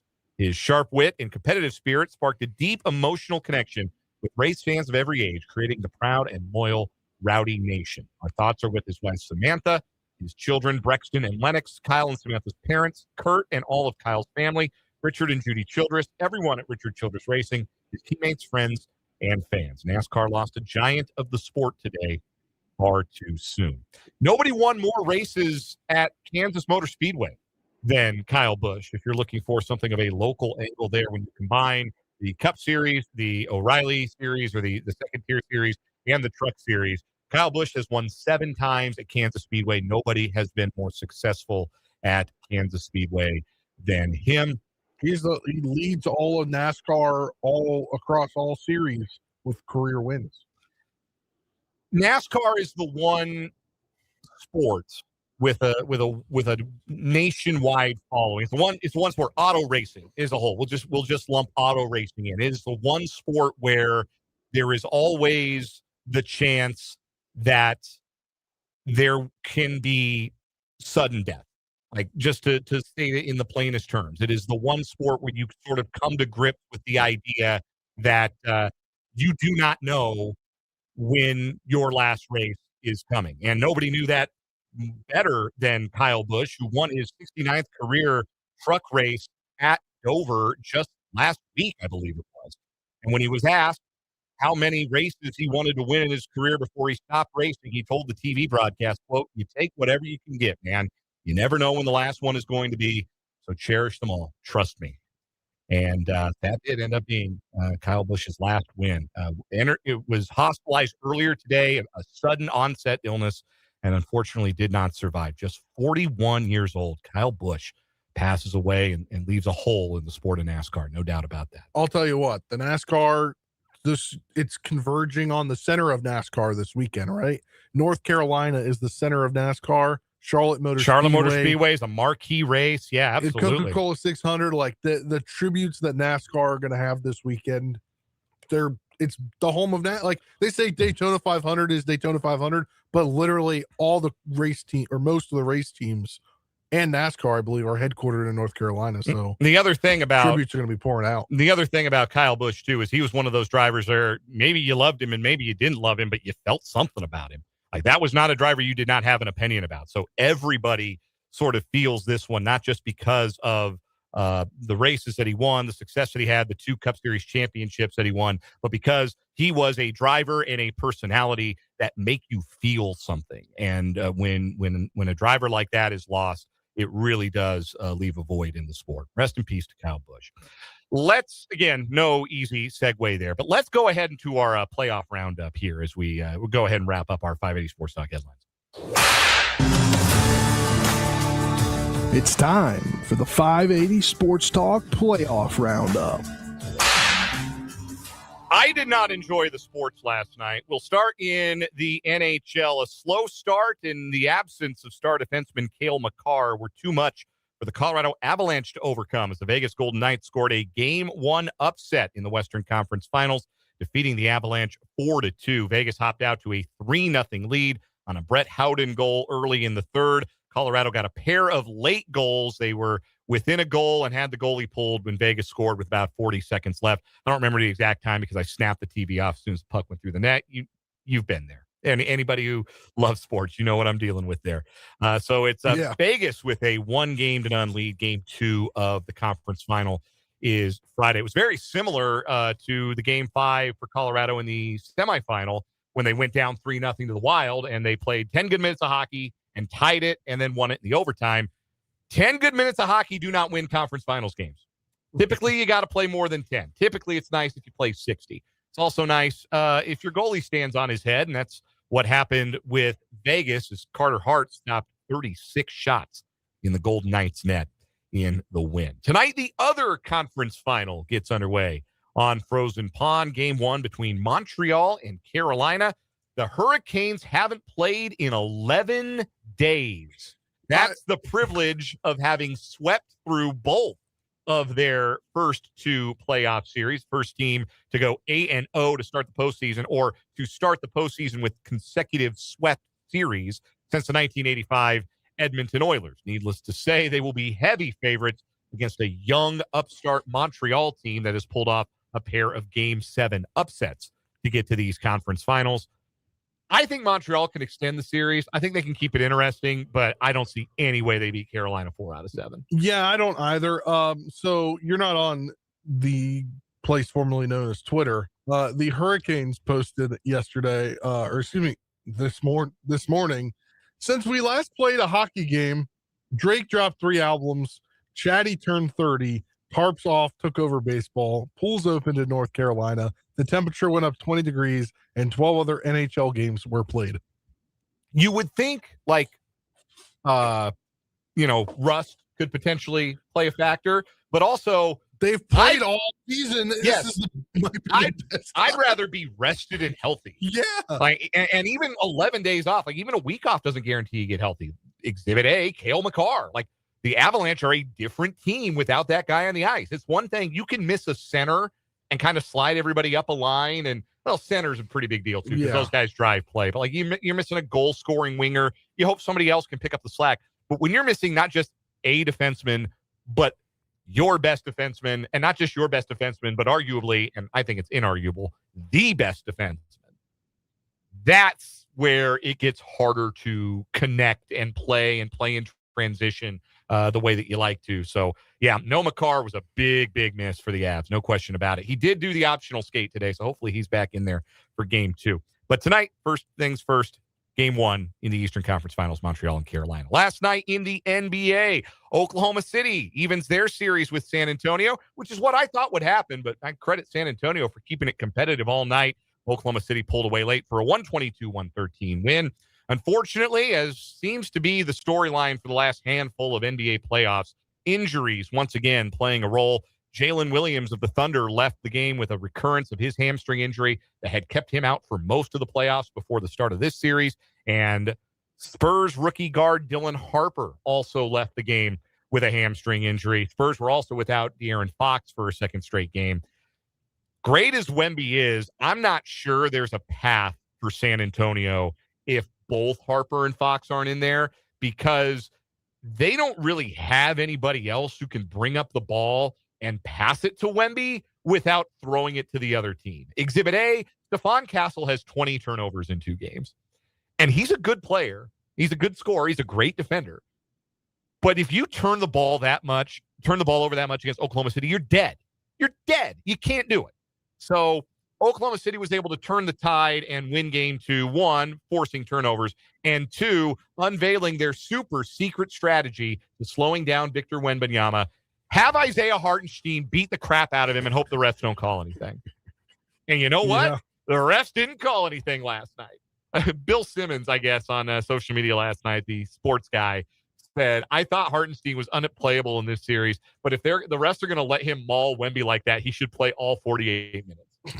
Just stick him out there. Just beat the holy hell out of Wemby, and the refs let it happen because Hartenstein's a goon, and Oklahoma City's whole thing is they are goons, and they dare the officials to blow the whistle, and the officials are, I don't know, too intimidated by the mega church vibe in the Paycom Center to do anything about it. Game 2 tonight in the Eastern Conference Finals at Madison Square Garden. The Knicks lead the Cavaliers 1-0. We'll take a timeout, come back with either or over-under here on 580 Sports Talk.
By 36 on 580 Sports Talk.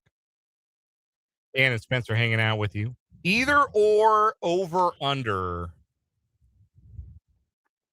on the program today. I got one. Give it to me. Go ahead. You can go first today. All right. According to ESPN's Matrix, I believe, the Royals are on pace for 66 wins at 20-29, or they're 20-30 now, right? 20-30. Yeah, that would put them on pace for about 60 wins. Yeah. Oh, 66. Okay. Yeah. 66 and 96. Yes. Yes. 65.5 wins, either or over under. Over. You're taking the over? Absolutely. I'm taking the under. You think they're going to lose? You think this is suddenly a 100-loss team? I think at this point they can't put anything together.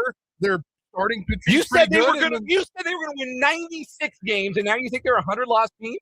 Well, yeah, because they ain't playing. They ain't playing the way I thought they would. It's been a miserable first 50 games. They are not going to lose 96. I am all but Clip that. They would have to trade everybody. I mean everybody. I mean, like, including Bobby Witt Jr. to lose 100. I don't think they're going to approach 100 losses. Now, I'm not feeling real confident they're going to win much more than like 72. Joe in the YouTube comments, fundamentally, they are a 100-loss team. Yeah, they play too often like a 100-loss team. That's why I think it's going to happen. But I do not think that they are a 100-loss team. Like, we had the high leverage numbers in the 3 o'clock hour. This team in high leverage is batting .216 with a .314 slug. Their .595 OPS in high leverage is 35% worse than the league average. I do believe that clutch is a skill, but I also don't believe that this group of players is that unclutch all of a sudden. Remember in 2024 when the Royals made the playoffs? Salvador Perez that year hit .329 with runners in scoring position. Vinny hit .360 with runners in scoring position. This year, Salvy's hitting .151 and Vinny's hitting .163. So, okay, maybe they're not true talent guys are going to hit well over 300, but I also don't think they're going to hit in the 150s and 160s all year with runners in scoring position. This thing will snap back. They'll get Reagan's healthy, but it can only snap back so far the more and more you dig this hole. But it is not going to be 96 losses. I'll bet you a bag of burgers on that one. Here's my over-under today for you. Here's the over-under is 1.5. And that is depth chart additions, not like transactions. I am talking about depth chart additions, 53-man roster additions made by the Kansas City Chiefs between now and training camp. You're talking about like players that will play and make an impact, right? Yes, that's what I mean by depth chart, 53-man roster players. All right. So not like, oh, we signed this guy to a camp deal. No, I'm talking about like a Stefon Diggs or a Cam Jordan. You said 1.5. So do you think they do? I'm taking the over. Okay. Easily. You do think they're going to sign multiple guys? Yeah, because, I mean, it feels like every year there's unfortunately an injury in camp that takes a guy out, whether it be long-term or short-term. So I got to think about a guy that would be coming into play potentially. There's so many like vet free agents that are out there still that like you could get a decent guy in training camp if somebody's hurt, on top of what already the fact that they need an edge rusher and they probably need a receiver. So I'm taking like the way over on that. Like I think 3 could really. I think 3 could be a number. I don't think they got the cap room for 3 unless it's like vet minimum guys who like is like a Juju Smith-Schuster type of deal. Yeah. And maybe that's out there. Hell, I think they could re-sign Juju Smith-Schuster. I think they could. We talked about Diggs in the 4 o'clock hour, and you should go revisit that conversation. It's on our podcast on the video archive. Like, definitely, if it's just like in a vacuum, this player is available. Should the Chiefs add him? Yes, obviously. The personality is a little bit of a tougher sell, and the financials are not going to be easy because I don't think Diggs is going to go out and take a backloaded deal that the Chiefs could walk away from after 1 year, after he did that with the Patriots, and then the Patriots did walk away from that after 1 year. I even this late in the game, even this second wave of free agency, I just don't think Diggs is going to take that kind of money. I think it's more likely he gets something like the 1 year, $22.5 million he got from the Texans from somebody. I don't know from who, but from somebody. And I don't think the Chiefs can even make that work. Anyhow. I mean, that was my thought too. Like, I think this is not biased, but I think Stefon Diggs might go to Washington. That has been bandied about. That, like, a lot of receivers they also have been have a good amount of money left. Yes. Like, a lot of receivers have been rumored there. We know that's where Brandon Ayuk wants to go. He's trying to eat his way off of the 49ers roster, is my understanding. That he's looking like he hasn't missed a lot of meals between the last time he played a football game and now. I don't want that guy in my locker room. I think that guy is locker room cancer. See, I just think he wants out of San Francisco. I think he's just trying to get. Yeah, but what happens if things don't go right here? Jaden's his guy. Like, he'll walk. You don't think he'd walk the straight and narrow for his boy? Yeah, but what if because they have Brandon Ayuk on the team now, Terry McLaurin gets open more, and Ayuk's not catching the passes he thought he would get. Well, I think at this point he's trying to get back on the field in a situation that is a little bit more amenable. We already know he's a diva, is what I'm saying. Honestly, like, would I rather pay Stefon Diggs $22.5 if that messed up my salary cap so bad that I had to cut some guys, or would I rather trade a conditional 7th for Brandon Ayuk? I might lean toward that. Honest to God. Yeah, but I don't think it's a conditional 7th. Look, I think they want like a 5th right now. The Niners would take anything. They're going to cut him. They'll take anything. Because he will not be a 49er by the time training camp rolls around. They'll take anything for him. I honest to God think a conditional 7th would do it.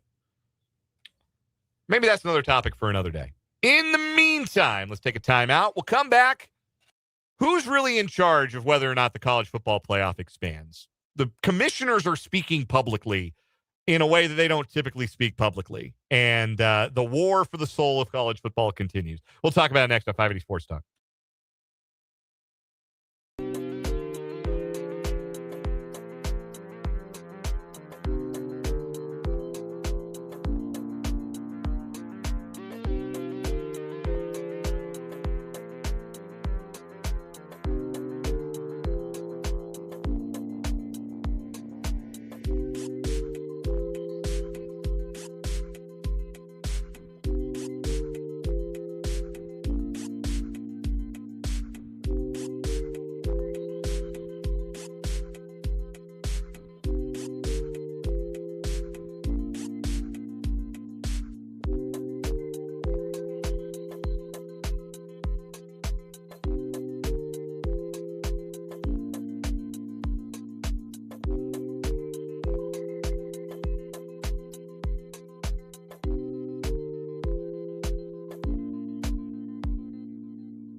Well, I got a standing bet now with frequent YouTube chatter, longtime listener Vance in the YouTube chat.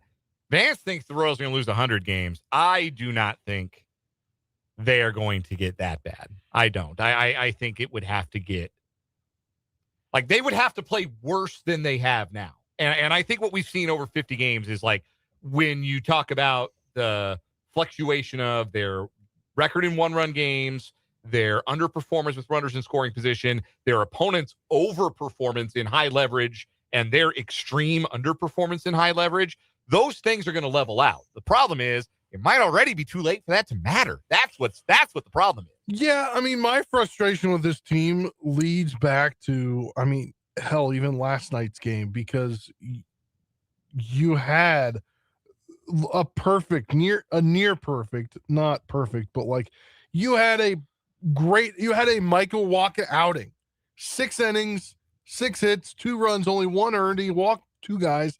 He struck out 8. Somehow you still lose that ball game. That shouldn't happen. Yeah, that's tough. I mean, you hold a team to 2 runs over 6, even 4. I mean, even when they went down 4-3, they had 3 innings to scratch out the tying run, keep the game going, and they had the leadoff runner on in all 3 of those innings, 7th, 8th, and 9th. And just the lack of clutch.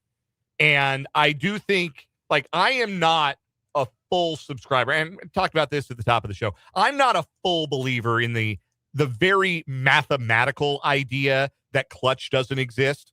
Like, that's a math thing. Like, that says over a big enough sample of time, your performance in the clutch will look like your performance, just like who you all actually are. I do not necessarily believe it is that cut and dried. I think there is a human element to the idea of performance in the clutch. But I do also think that Vinny Pasquantino is too good a hitter to bat 163 with no extra base hits with runners in scoring position for the entire season. Look, I think I'm going to say this, and I might get some backlash for this, but I think the World Baseball Classic broke him. I don't think there's any evidence to that. I don't think if it broke him, why does so many guys come out of the World Baseball Classic and play well? I'm talking about him in general. I just don't think that had, I don't know. Like, maybe I think the impact of the World Baseball Classic might have been more felt on a team level than an individual level. There was a front office exec who was talking to all over the Athletic that all of our leaders at the World Baseball Classic. And honest to God, it was an unnamed front office exec. That might have been JJ Piccolo. That sounds like something JJ Piccolo could have said, is we had all of our leaders, and the Royals did, all the leaders were at the World Baseball Classic. So he says April almost felt like spring training. Like, we had no energy in spring training. And April felt like getting everybody reacquainted. And I do. I think it might have been a team level effect more so than I would describe an individual level effect. I just think, I don't think Pasquantino's back has been right, and I think he's pressing. I think it's a mental thing. Almost exclusively for Vincenzo. Wanted to get to this real quick. Tony Petitti is the commissioner of the Big Ten Conference, and he doesn't usually do a lot of speaking at the Big Ten spring meetings. But he spoke to the media earlier this week because he is aggravating for a 24-team college football playoff model. That's been the big discussion. One of the big discussions in college football this offseason is, all right, we went up to 12-team. What number are we going up to next? And Petitti has been very firm. We want 24 teams. We do not want 16 teams. The SEC, on the flip side, their commissioner, Greg Sankey, they spoke last week. They had their spring meetings last week. And Sankey says, yeah, like we're cool with 16, but we don't want to get any bigger than that. Because if you get bigger than that, what you have to do is you have to get rid of the conference championship games. And the SEC's championship game makes them a lot of money. They want to keep their conference championship game. The Big Ten kind of wants to too, but they can be talked into getting rid of the conference championship game. Because why do those games make money? Because the TV networks pay a bunch of money for those games. What also TV networks pay a bunch of money for? Playoff games. Who's got all the playoff games right now? ESPN. The 4-letter network. And which conference is in bed with the 4-letter network? The 3-1 that starts with an S and ends with an EC. The one where it just means more. Yeah. If there is more playoff inventory, what other networks might get involved with that? Perhaps Fox, perhaps CBS, perhaps NBC. What conferences games do they show? Big Ten. The Big Ten. So this is a fight, not between conferences. This is a fight between networks. And the Big 12 and the ACC have already come out and said, hey, we like the idea of 24. Well, of course they do. The more teams, the more chance those conferences have of getting their teams in and winning some games and getting exposure for their leagues. That's where those leagues are at. If you want the clearest evidence yet that college football now is a power 2 and a less powerful 2 and then everybody else, this is it. This fight is the evidence. But this fight is not Big Ten versus SEC. This fight is ESPN versus Fox / CBS. If there are more playoff games, there's more playoff inventory, and we can get those games on our network. Text from 785 says you'll kill the bowl games. They're already dead. Like, I forget who it was that made this argument. It might have been, sometimes I see like a really good argument, and then I'm like, yeah, it's a good argument. And then I remember it on the show, but I forget who made it, and I always feel bad. But I think this was Josh Pate. And I don't bring him up on the show very often because I don't think he has very good opinions. But I think this opinion was a good one. Because I think this was him, where he made the argument basically that the 2014 playoff replaces the bowls as that's now the reward for a good season. Because it used to be like you go 8-4, 9-3, a good year, right? You beat your rival, you had a nice finish in the conference standings, or you went 10-2, you had a nice little year. And you got to go to Orlando playing the Citrus Bowl.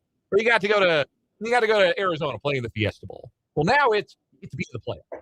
Like that's the reward system changes to making the playoff instead of going to the Cheez-It Bowl or the Citrus Bowl, the Outback Bowl, or those second tier, those bowl games that still exist outside the structure of the what we used to know as the New Year's Six. The bowl game for the bowl games at this point are for your group of 5 and your low tier power 4. At this point, yes, it would be your reward for going 6-6. But like now, your reward, like if the playoff gets any bigger, that becomes your reward for a good season. And I can see the logic behind that. I go back to this point. College football was fine without all of this. This is only something that exists because it's making people money. And the schools now, they've got big coaches' salaries to pay, and they've got big athletic director salaries to pay, and they've got fancy accommodations and venues and arenas and stadiums to pay for and training facilities to pay for. And now they've got an added expense that wasn't there before. The labor. They have to pay the players now. So now they're looking to, okay, we've got to replace that revenue because you know who's sacrificing? Not us. Not the athletic director, not the coach, not everybody involved in the athletic department. We're not sacrificing. And the rules say we got to pay these players. So where are we getting the extra money from? Extra television revenue, bigger games, more marquee games. That's why the playoff exists. The BCS was perfect. It was the best system to crown a champion. If you were crying for the number 3 ranked BCS team, those were your tears to waste. But that was objectively the best system college football had to crown a true champion, and everything beyond that is a perversion. On that note, we'll take a timeout, come back with the final word.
Time to put a wrap on this edition of 580 Sports Talk. Spencer Dupuis, give me a quick final word. Yeah, I don't want the Royals to lose 100-plus games, but I think it is possible with what they've put on the table so far this year when they're in their lulls. I hope it doesn't happen. It could happen. Yeah, it kind of feels like it could, doesn't it? It has not been a pleasant first 50 games for the Royals, and it feels like a team in need of a shakeup. And whether that comes in the form of a managerial change or a coaching change, if that were going to happen, that would have probably already happened today. I don't imagine they would have done that, held that for tomorrow. The off day would have been the day to do that. So we know that's not what the front office sees as the quick fix. I think right now they view the fix as everybody got to play better. We'll see how much better they're capable of. K-State baseball is next. We're back tomorrow from 3 until 6. For Brendan and Spencer, I'm Dan. 580 Sports Talk. Good night.